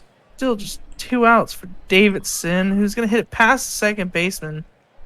The inning keeps going. They've batted around. It's Jet Jaguar once again. Stolen base attempt, and they're going to get caught, but not much of a consolation prize this early. We're going to get the Dillos now up to bat. Reggie Shrub. Oh, it's fumbled by the second baseman, so that's going to be an error and get a run. Well, actually, apparently not counted as an error. So I guess a single. 1 on here, 1 out as Barnold flies out. A stolen base attempt. They're going to be safe. Runner in scoring position for Flex. Puts a towering pop fly for out number 2. Fiddle McGee now. Fiddle McGee not going to be able to do much. They ground out to the first baseman, throws to the pitcher for out number 3. So Lemurs still up 6. Jet Jaguar flies out to shallow right field for out number 1. Forrest Gump now. Grounding out to the shortstop. That's out number 2. Barry Bonds will line out to the left fielder for out number 3. It's bottom of the second now for the Dillos. Another chance to try and score here. It's not going to help if you fly out to the catcher. Ezra Oatmeal, though, is going to get a single into right field. McPinguson is going to ground out to the shortstop for out number 2. Timothy Glovery down the left field line. That could be an RBI. No, runners stay on the corners. It's up to the Burp batter, who's going to ground out to the second baseman for out number 3. So Dillos stay scoreless. LBG. Here we go. Top of the third. Middle of the lineup here for the Lemurs. Lump O'Sullivan coming up first. Lump having a great season here for the Lemurs. And he's going to hit right to the first baseman, out number 1. Diddle McGee now. Diddle through the gap in center. And that'll be a base hit. 1 out, 1 on for Esqueleto. Esqueleto will hit it over the shortstop's head, and that'll be 2 runners on now for Eliason. Eliason looks like a fly out here towards left field. That is 2 outs now. Broussard coming up 2 on, 2 out. Broussard to the third baseman, goes to second, makes the play, retiring the side, leaving both runners stranded. Bottom of the third we go now. Dillo's up. Leadoff strikeout from Shrub, and that'll bring up Barnold. Big Barnold. With 1 out. Barnold to the third baseman, and he bobbles that one. And they do count it as a hit rather than an error, but that was a fumble bumble. And that'll be a runner at first here. They do get the runner second. Second baseman goes to first, makes a play, leaves the runner stranded. Top of the 4th we go now. Lemurs back up. Bottom of the lineup with Davison. Davison to the third baseman. Throws across, makes the play. Out number 1, Jet Jaguar. Jaguar, another third baseman play here. 2 outs now for Forrest Gump. Gump striking out. 1-2-3 inning. Bottom of the 4th we go now. Dillos need to get something going here. Down by 6. Leadoff strikeout for Davis. And Ron Lane doing pretty well here so far. And that one's going to drop for a base hit. And we do have a runner on now. 1 out. Oatmeal on and McPingason coming up. There's the 5. There's the 4. There's the 3. Double play. And the Lemurs get out of that inning and take us now to the top of the 5th, up by 6. Barry Bonds to the shortstop, and that is out number 1. Lump O'Sullivan. Lump past the shortstop there, and that'll be a base hit. 1 on, 1 out for Diddle McGee. McGee, and over the shortstop's head, he went out into the field to try and get that one into the grass and was not able to make the play. And a strikeout here from Esquilito. That'll be 2 outs for Eliason.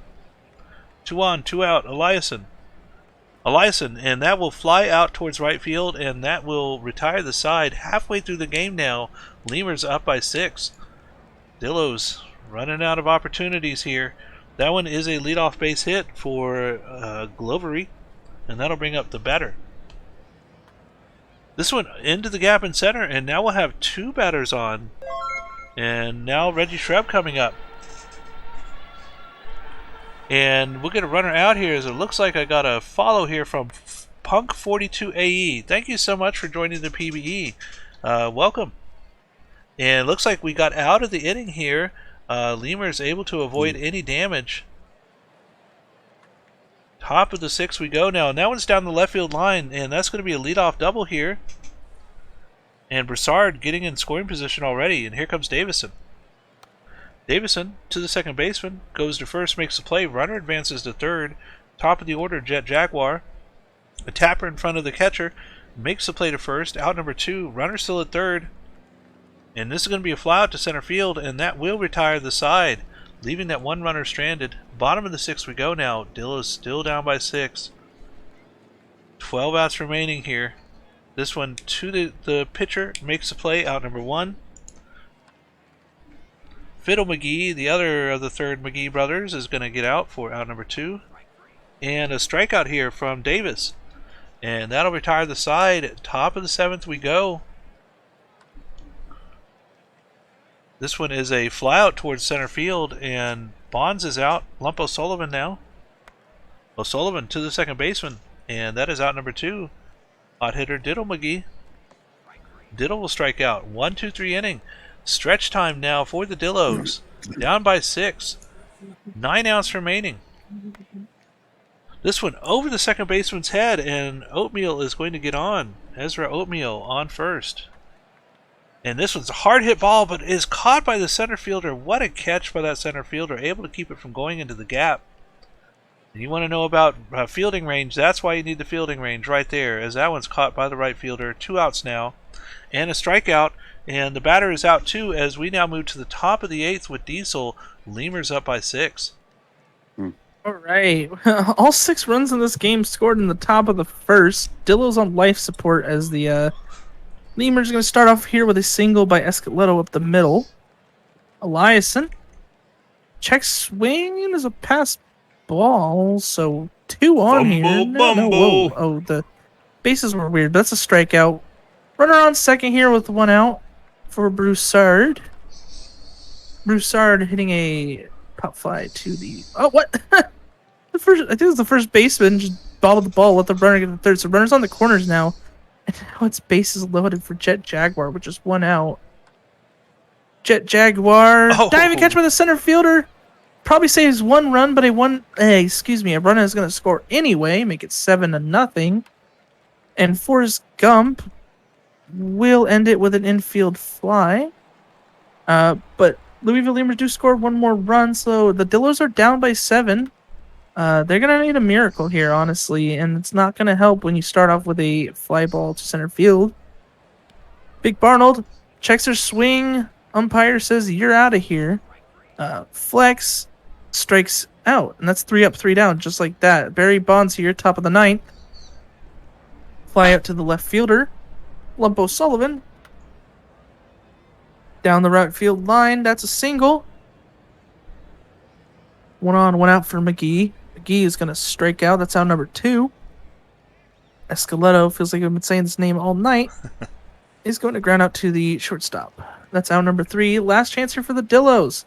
They need 7 runs. They need something. They're going to start off with a strikeout instead. Chris Davis. Chris Davis! Deep right field. That's a home run. Down by 6 now. They're going to need a little bit more than that. Out of But the park. is a good start there for Chris Davis getting the solo shot. Ezra Oatmeal now. Grounding out to the first base and throwing to the pitch for out number 2. It's up to Pingusen. Pingusen! Oh, Diving catch by the center fielder is going to end the game. Wow, what an end there. Very one-sided matchup pretty much all the way through. Lemurs taking this one 7-1 over the Dillos.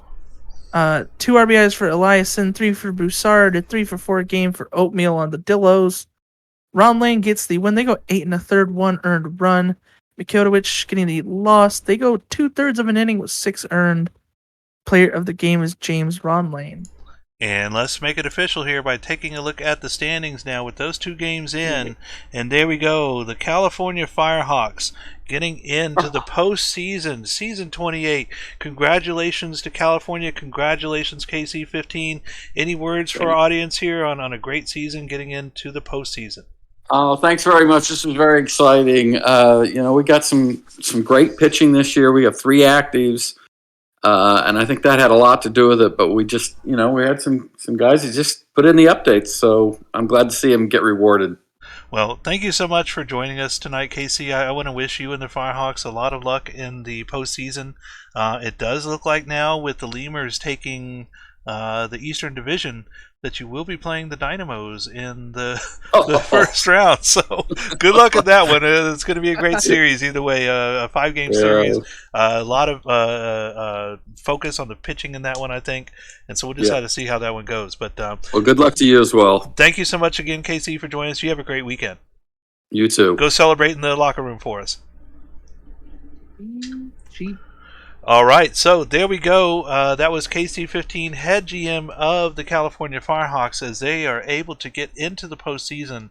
And I think that's the first time since the rebrand that the Firehawks have gotten into the playoffs. So congratulations, California. And let's take a look now at the other games, game 108 for the other teams, so we can go ahead and take a look at the standings. Our next game here are the Bears and the Wheelers, and the Wheelers win this final game of the season against the Bears with a score of 5-3, 13 hits to 12. It looked like there. Yep. Batting wise for Brew City, a couple multi-hit games here. It looks like our best batter though is going to be Aldridge, getting 2 RBIs for the Bears. Over on the other side for Anchorage, 3 hits and an RBI from Rude, and 2 runs, 2 hits from Grumpus. Pitching for Brew City, Ragnarok taking their 2nd loss of the season, with Anchorage's Hartman getting their 11th win and King their 5th save. Player of the game is Noah Hartman. Hartman, 5.0 innings pitched, 1 earned run, 1 strikeout, 89 pitches.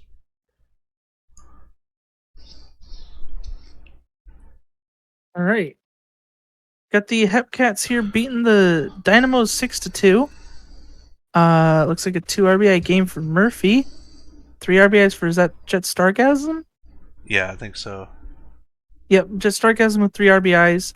2 3-hit games for Dallas, but not much else. Pitching, we got Hanky going even on the season. They're 11-11. 6 1/3, 1 earned run. Loss goes to Jose. And player of the game is Jet Stargasm. All right, and our final game of season 28 for the minor leagues, the Flamingos and the Swifties. And Flamingos win this one, go 57-51 on the season. Congratulations to the Flamingos getting above 500 for season 28. Look at this, 4 in the top of the 9th, able to get ahead here in this one. They were down 6-5, and that was all they needed. 28 hits total. Looking at Florida's batting, several great batters here, but the best one's going to be Cabrera. Cabrera, 3 for 5 with 2 runs scored and 4 RBIs. Over on the other side for State College, we do have 3 hits and an RBI for Puppet. Pitching for Florida in relief, Parton gets their first blown save, and Nola gets their 9th win. And for the Swifties, Kenobi taking their 5th loss as Khan gets their 12th blown save. Player of the game is Ayung M. Cabrera. All right, so there we go. Minors are complete for the season. Taking one last look at the standings here, they should all be cemented now. They are. So the Hepcats get the number 1 seed overall, and they will get home field advantage throughout the playoffs. The Lemurs winning over in the Eastern Division, and they will get the bye week and the home field advantage in the semifinals. And that'll take us to our. Oh no, I was wrong about. Oh boy, KC15, not sure if you're still here, but it looks like you're actually going to be playing the Flamingos as the Bears get 59 and 49. And so it looks like it's going to be the Bears and the Firehawks in the first round, with Bears home field, and Dynamos Flamingos in the first round, with the Dynamos getting home field. So there's our matchups for Tuesday for next week for the minors. We're going to go ahead and go back over here to the majors now. And we do have 2 whole days left. Let me look at our time here. How are we doing on time? We're already 2 hours and something in. Yeah, I would say I have a. If you want to do one more game, Sure. I do have a suggestion, Absolutely. which would be A Johnny Pluto game. Yeah, Johnny Pluto, because not only does that get us some record watching, it does also get us a Maui game to cap it off.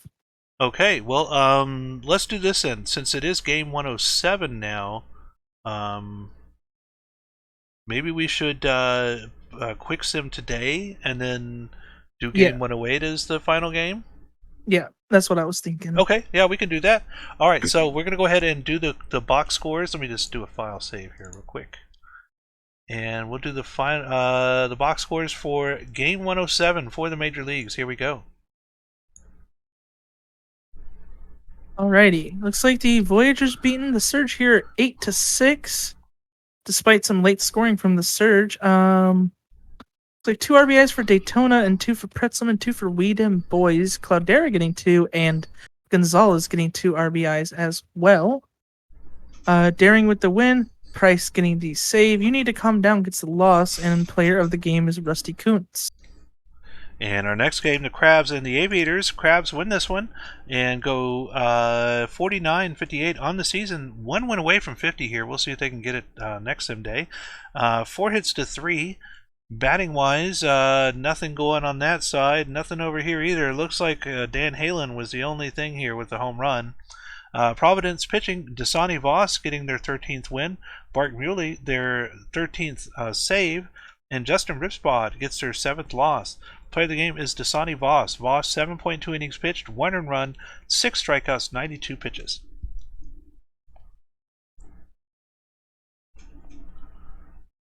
Alrighty, we got the Raptors beating the Makos here once again, 6-3. 2 RBIs for Camden, and then just a bunch of individual RBIs, it looks like, for Boise. Pitching, the Alcott getting the loss, Daly the win.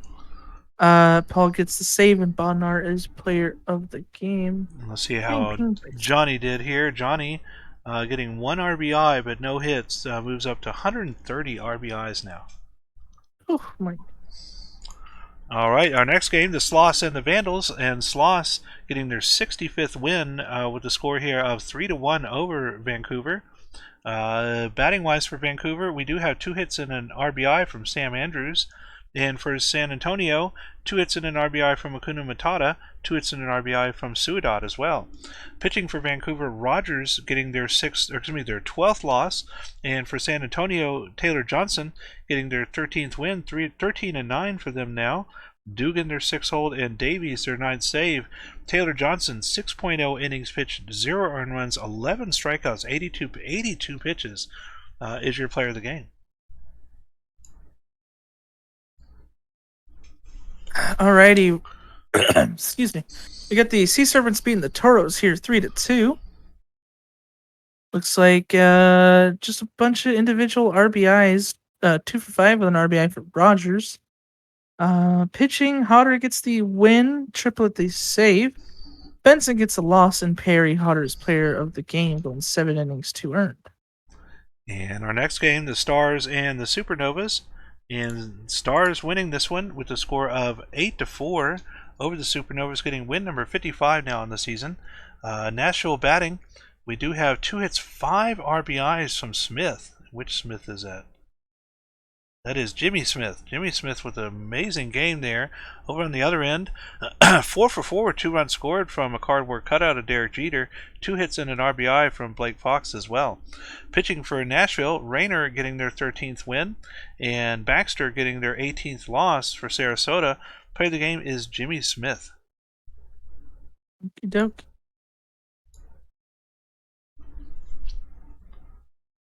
We got the Demons beating the Apex here 4-2. RBIs for Dover and Twift. We got a 2 RBI game for Stretch Armstrong. Pitching, we have Bolanos getting the loss. They go 6 innings, 2 earned. Diglett with the win. Lewis the hold. Hammersmith their 13th save. And player of the game is Dirk Diglett. And our final game of game 109, or excuse me, game 107 for the majors. It's the Scorpions and the Rougarous. Scorpions winning here 5-2 over the Rougarous. Looking at New Orleans batting, we do have 2 runs, 2 hits from Naz Ahmed, 2 hits, 2 RBIs from Io Torrent. And over on the Death Valley side, looks like a home run here from pitching wise for New Orleans, DeFerrari taking their 8th loss this season, and for Death Valley, Ratatouille getting their 10th win. Play of the game is Rodicus Scott IV. And that's going to do it for day 107. And we are moving now to our final sim day of the regular season, season 28. And we're going to be watching the Maui Makos and the Boise Raptors here as we do record watch for Johnny Pluto, who is turning out to be one of the all-time greats in the pro baseball experience batting. So go ahead and get your predictions in if a sports fan wants to do a winner here between the Makos and the Raptors. I know who's going to win that one, or we could do something else. It's up to you. You know, one thing I'm interested in, I think Death Valley ended the season like 6 straight wins or something. Let's go in and take a look while we're waiting. I mean, they're really hot to end off the season. Whoops. Whoa. Yeah, 7 games in a row. Games. So this could be win number 8 here to finish out the season. That's really impressive for them to solidify their playoff position and whatnot. Right. It's a good way to, especially going into the wild card, being down like they are. They need everything they can get in that first round. All right, so let's take a look at the predictions, see how that's going over here. Looks like we do not have the new prediction up yet. If sports fans around or one of our moderators, that they could start one here for us.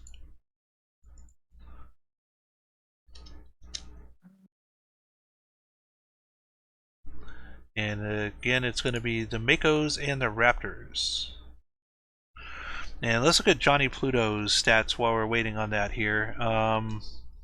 Alright, so they had the 2 seasons in Dallas, and they've been in Boise now for 7 seasons. 7 seasons. Alright, let's see how they're doing so far this season. 143 hits so far, 32 doubles, 41 home runs, 130 RBIs, 37 walks, 76 strikeouts. Slash line is 334, 386, 701, 1087. Oh my goodness. OPS plus a 179, 5.9 WAR. So amazing season for Johnny. Not only with the records, but just overall. They mentioned in the one of the milestones that this was. He was up for a possible Triple Crown, so this might be a good chance here. I don't think he's gonna get the Triple Crown. You don't? Because he doesn't have average is part of that, right? Yeah, let's take a look here. We'll go over here and. I think Thomas Rose was up at like 350 or something. Yeah. All right, so Rose has 353 and Pluto has 320. Was that 334? Yeah, 334. So I mean, he'd have to get like 5 for 5 or something today to I guess get that. It'd have to be something extraordinary with that amount of difference with just one game left. All right, so we're gonna go back over here, take a look at the predictions, see where they're at. A few seconds left, so if you want to get in on the predictions here, over under Johnny Pluto hits is 1.5, and everybody's saying under 1.5 here. Big chance to make some cash here if you think Johnny can get 2 hits today in this game. Let's see who their matchup is for Johnny. It's going to be Nico Baldelli. Nico Baldelli, 4-13 with a 5.50 ERA. So, you know, some of these overs. All right, so it looks like we're closed now. 13% over 1.5, 87% under 1.5. And I'll get us started here in our final featured game of the night. Game 108. It's going to be the Maui Makos and the Boise Raptors. We are watching record watch here for Johnny Pluto. Let's see how Johnny Pluto does tonight. Final game of the regular season. Here we go.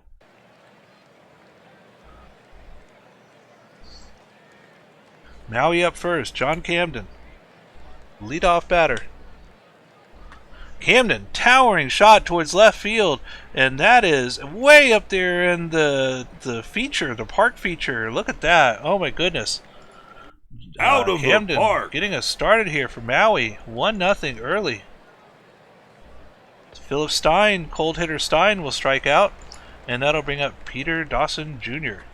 Peter Dawson going the other way, and look at that, Peter Dawson. Peter Dawson. It is now 2-0 Maui Makos.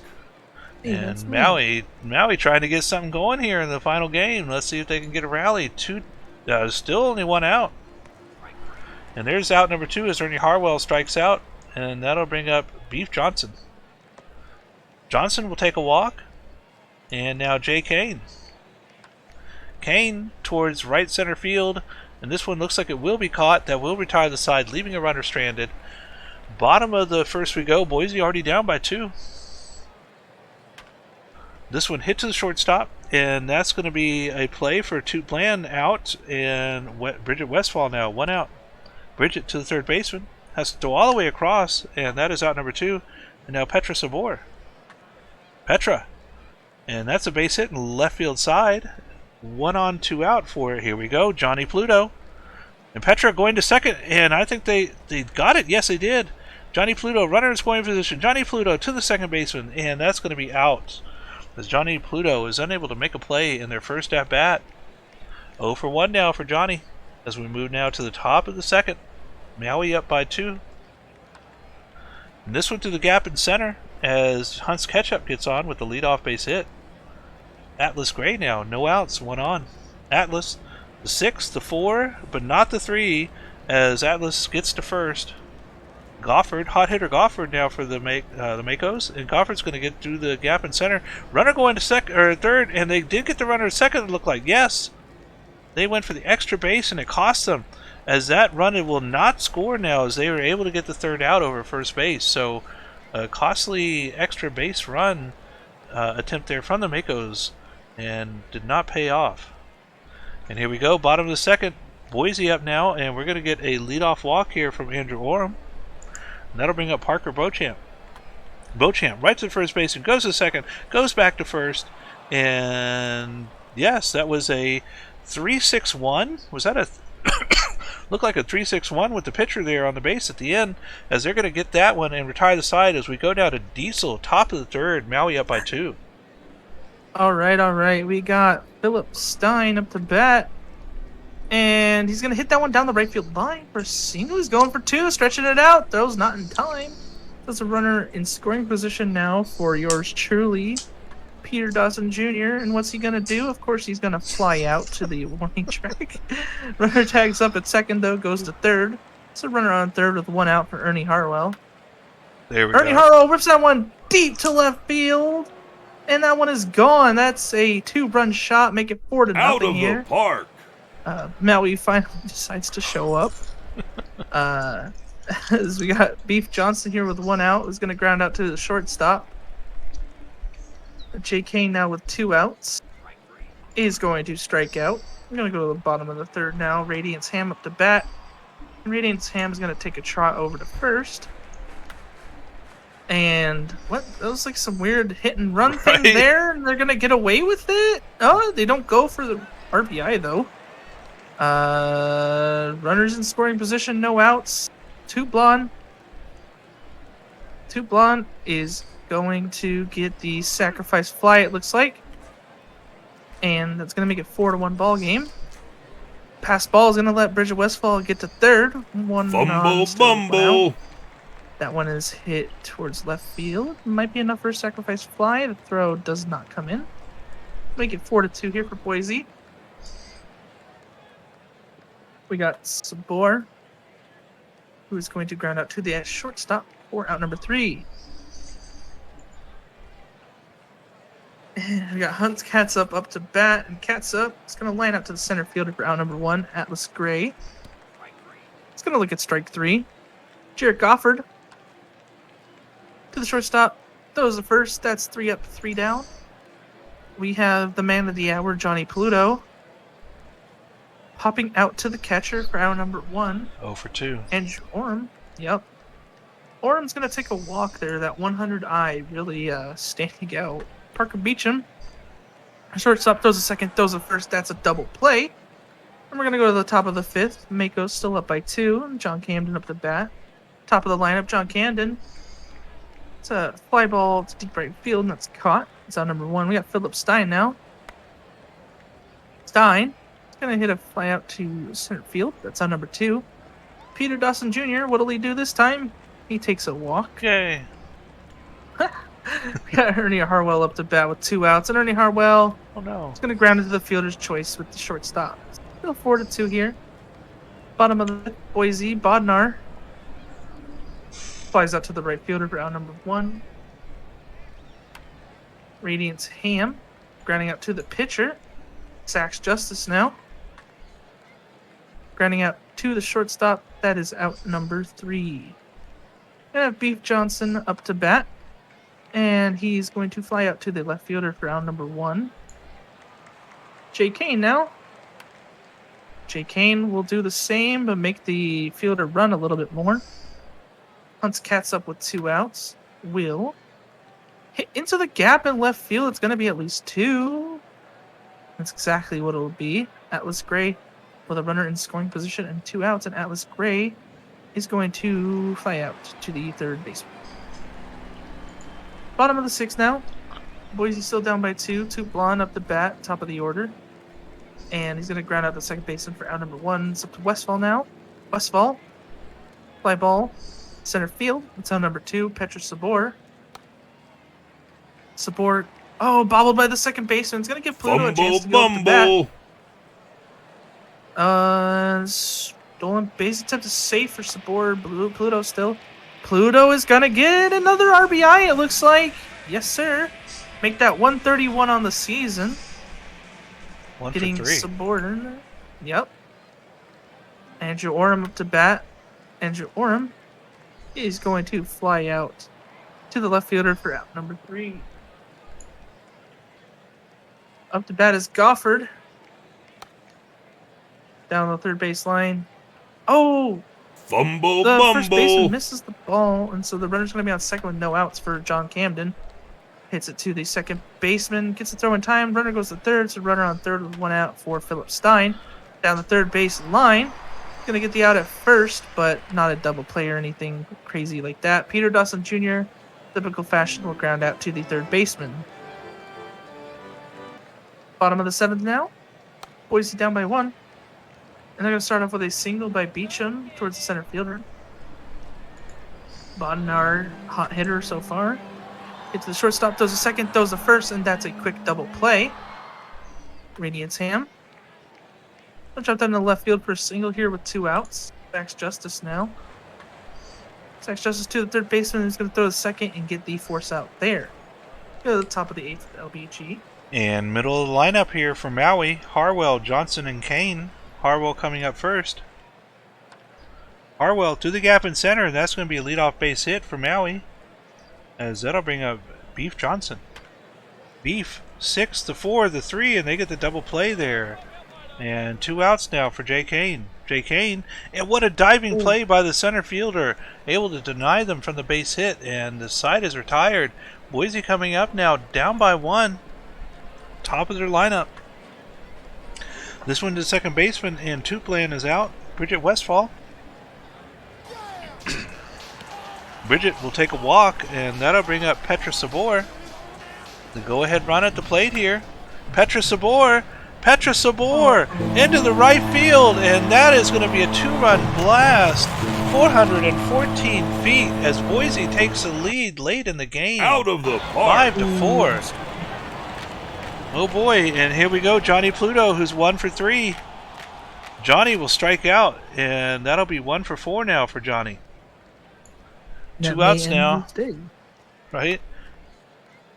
And this one's going to be out as well, and that will retire the side for Boise, but they do take the lead. Last chance here for Maui, who'd been up the entire game up until this point. Bottom third of the order, 2 outs. Ketchup, Gray, and Gofford. Ketchup to the shortstop. That's out number 1. Atlas Gray. Atlas to the shortstop. Throws across, out number 2, and finally Gofford. Last chance here for Maui. Gofford striking out, and that'll do it as Boise is able to hold on here, gets the lead late, and beats the Maui Makos, and gets the final regular season record of 60 wins and 48 losses. Boise defeating Maui 5-4. Looking at our batting here for Maui, 2 hits, 2 RBIs for Ernie Harwell, 2 hits for Hans Ketchup as well, and for Boise, 2 runs, 3 hits, 2 RBIs for Petra Sabor. Gotta be our player of the game. Going down here to the Maui pitching, Dirty Dog in relief, getting their 6th hold. Stormblessed, their 5th loss and 6th blown save. And for Boise in relief, Matty Paul getting their 5th win with Riddle, their 8th save. Play of the game is Petra Sabor. So congratulations to Petra and Boise. And that is going to do it for both Maui and the Boise Raptors as they finish out game number 108. But we do have 7 more here to finish out the rest of the season for the majors. And here we go with Diesel doing Aviators and Crabs. All right, we got the Aviators shutting out the Crabs here on just 2 hits, 5-0. We got a 4-4 game for Riverboat, 2 RBIs for Latoris. Pitching, Arcadius Garcia getting the loss, Funk getting the win, goes 8 2/3, no earned runs, and they are player of the game. Our next game, the Vandals and the Sloss, and Sloss win this one, goes 66 wins on the season, the score of 4-1 over the Vandals. Vancouver batting, looks like we had a home run from King, and that was about it. Over in the San Antonio side, 2 hits, 2 RBIs from Christy Abbott, 2 hits and an RBI from Suadot. Pitching for Vancouver in relief, Silliams getting their 7th loss this season, and for San Antonio, Esteban Rodriguez Jr. getting their 4th win with Davies, their 10th save. Play of the game is Billy Greer. Greer, starting for San Antonio, had 6.2 innings pitched, 1 earned run, 10 strikeouts, 91 pitches. Alrighty, we got the Voyagers beating the Surge here 7-5 despite a late surge by Buffalo. Pun intended. 3 RBIs by Pretzelman, 2 by Wolf Ruff, 3 RBIs for Ramirez, and 2 for Gonzalez. Pitching, Seavart gets the win. McFlorida Man getting their 18th save. Hunter Havoc with the loss for Buffalo, and player of the game is Ruben Ramirez. And our next game, the Sea Serpents and the Toros beating the Sea Serpents, going 49-59 on the season overall, with their record winning this one 4-1. Batting wise for Seattle, only single hit games here. Does look like a home run from Mellett though. Over on the other side for Cancun, 2 runs, 3 hits from Rogers, 2 hits, 3 RBIs for Ace Carter. Pitching wise for Seattle, McThornbuddy in relief getting their 7th loss. For Cancun, Law their 5th hold, and Mace their 8th save. Player of the game is Brewstar Lemonade. Lemonade, 6.0 innings pitched, 1 earned run, 7 strikeouts, 82 pitches. Alrighty, we got the Rougarous beating the Scorpions here to end their little streak 5-1. Oh, 2 RBIs for 2 RBIs for Hamed, and 2 for 4 with an RBI for Chris Jacob. On the pitching side, Mazeroski gets their 16th win, going 6 innings, 1 earned. The loss player of the game is Tommy Mazeroski. In our next game, the Apex and the Demons, and the Apex winning here, getting a final regular season record of 69 and 39. Score in this one was 4-1. Looking at Indianapolis batting, 2 hits and an RBI for Johnny Tsunami, 2 RBIs for Dustin Parmalee. Over on the other side for Detroit, 3 hits for Dimes, and that's about it. RBI from Dinkle. Pitching for Indianapolis, Dogwood Maple getting their 13th win, Trowan No Hands their 10th save, and for Detroit, Palmer getting their 14th loss. Player of the game is Dogwood Maple. Maple, 8.0 innings pitched, 1 earned run, 4 strikeouts, 95 pitches. All right, last but not least, we have the Stars, who keep the Supernovas from winning 20 games this season, beating them 5-3. Wow. 2 RBIs for Smith, and that's really about it. Shigano getting the wins, Gucci Dart the save, Choate getting the loss, and he's in the BC too. Player of the game is Thomas Rose. And that finishes us off. What's up, Enoch? Welcome. I kept my ERA under 4. That was my whole. That is what I'm just ecstatic about for this season. Nice. That's great, dude. Under 4. Under 4. Go me. Right? All right, well, we have finished up with the majors and the minors. Let's go ahead and take a look one last time at the standings here, and we'll see how it breaks down for our matchups. Starting off with the Legends Conference. Over here we have 72 wins, the Aviators, and 66 wins, the Sloths. Aviators get the 1st seed, and they will be taking on the Boise Raptors, who got the 4th seed, as well as the Voyagers playing the Sloths, with the Sloths getting the home field advantage, teams 2 and 3.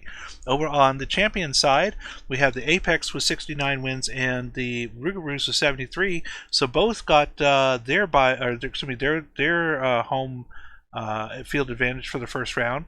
And it looks like the Rougarous are going to be playing the Scorpions, Rougarous playing at home, and the Apex playing the Demons. So 2 great matchups over there for the champion side. And now finally we're going to take a look at the minors standings here for our matchups for the postseason. The Hepcats getting 64 wins and the Lemurs getting 61 wins have secured them the bye week. They also get home field advantage in the semifinals. And for the wild card positions, it's going to be the Bears versus the Firehawks, the number 3 seed versus the number 6 seed. Bears getting home field advantage in that first round.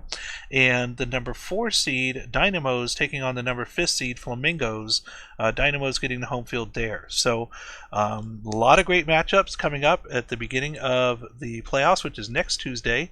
But we're going to go ahead and do a file save here and get started on the upload.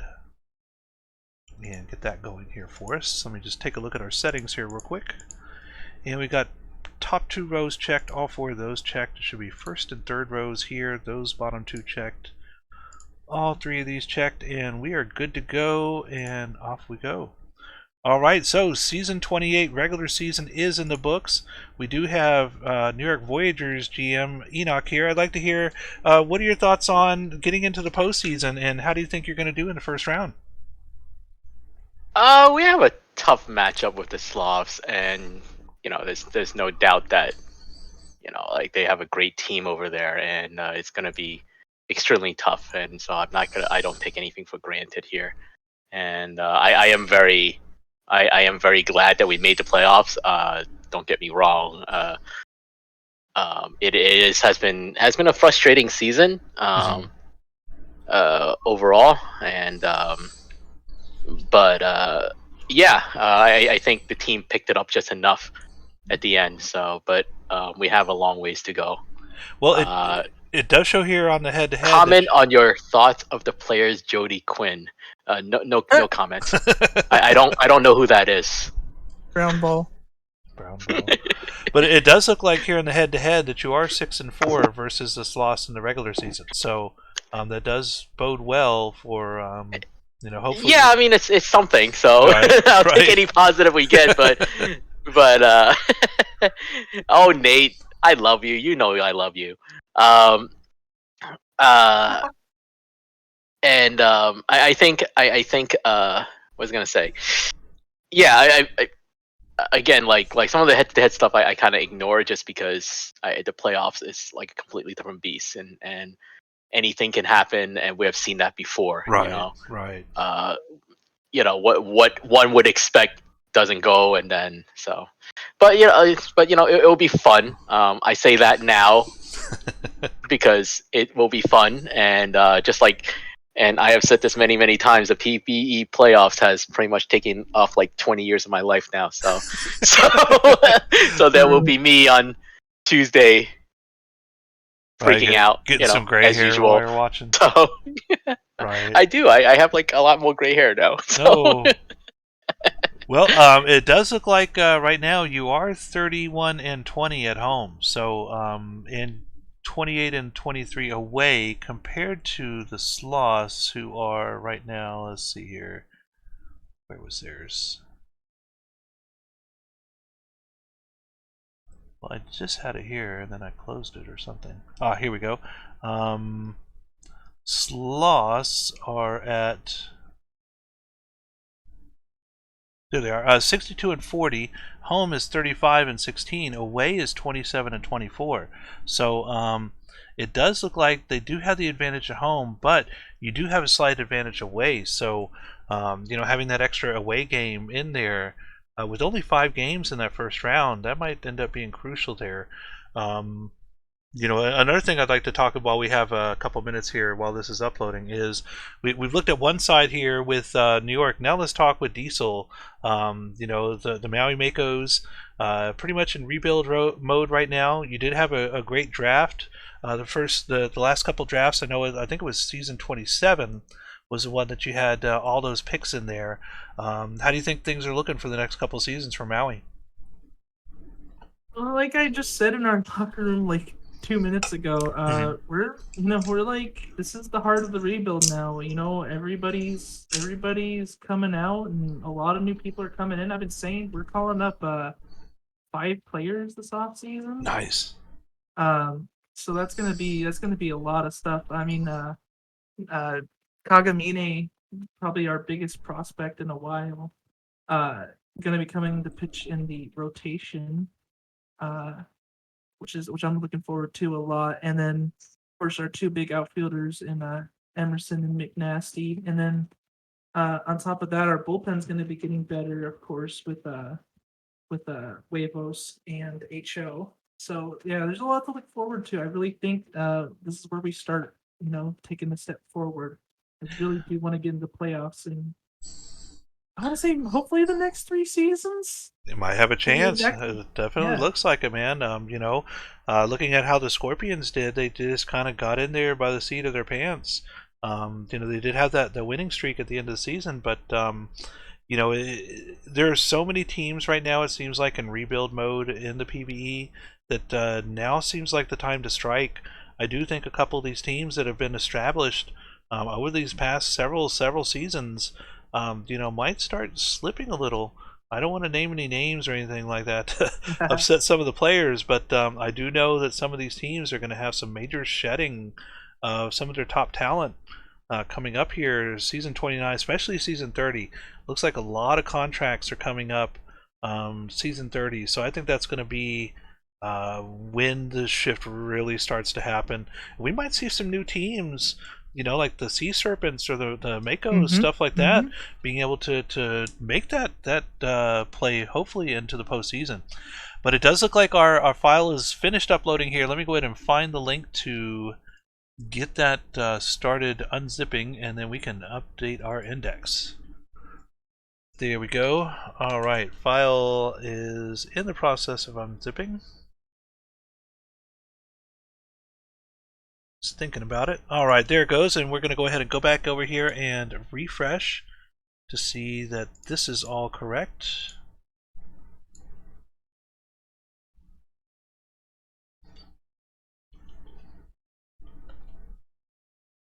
And while I'm waiting on that to refresh, let me go ahead and pull up our simmer schedule for the playoffs to give you an idea of how we're looking. Our first matchup for Tuesday, October the 26th, is going to be AU Gold. So AU Gold will be your host for the wild card round for both majors and minor leagues.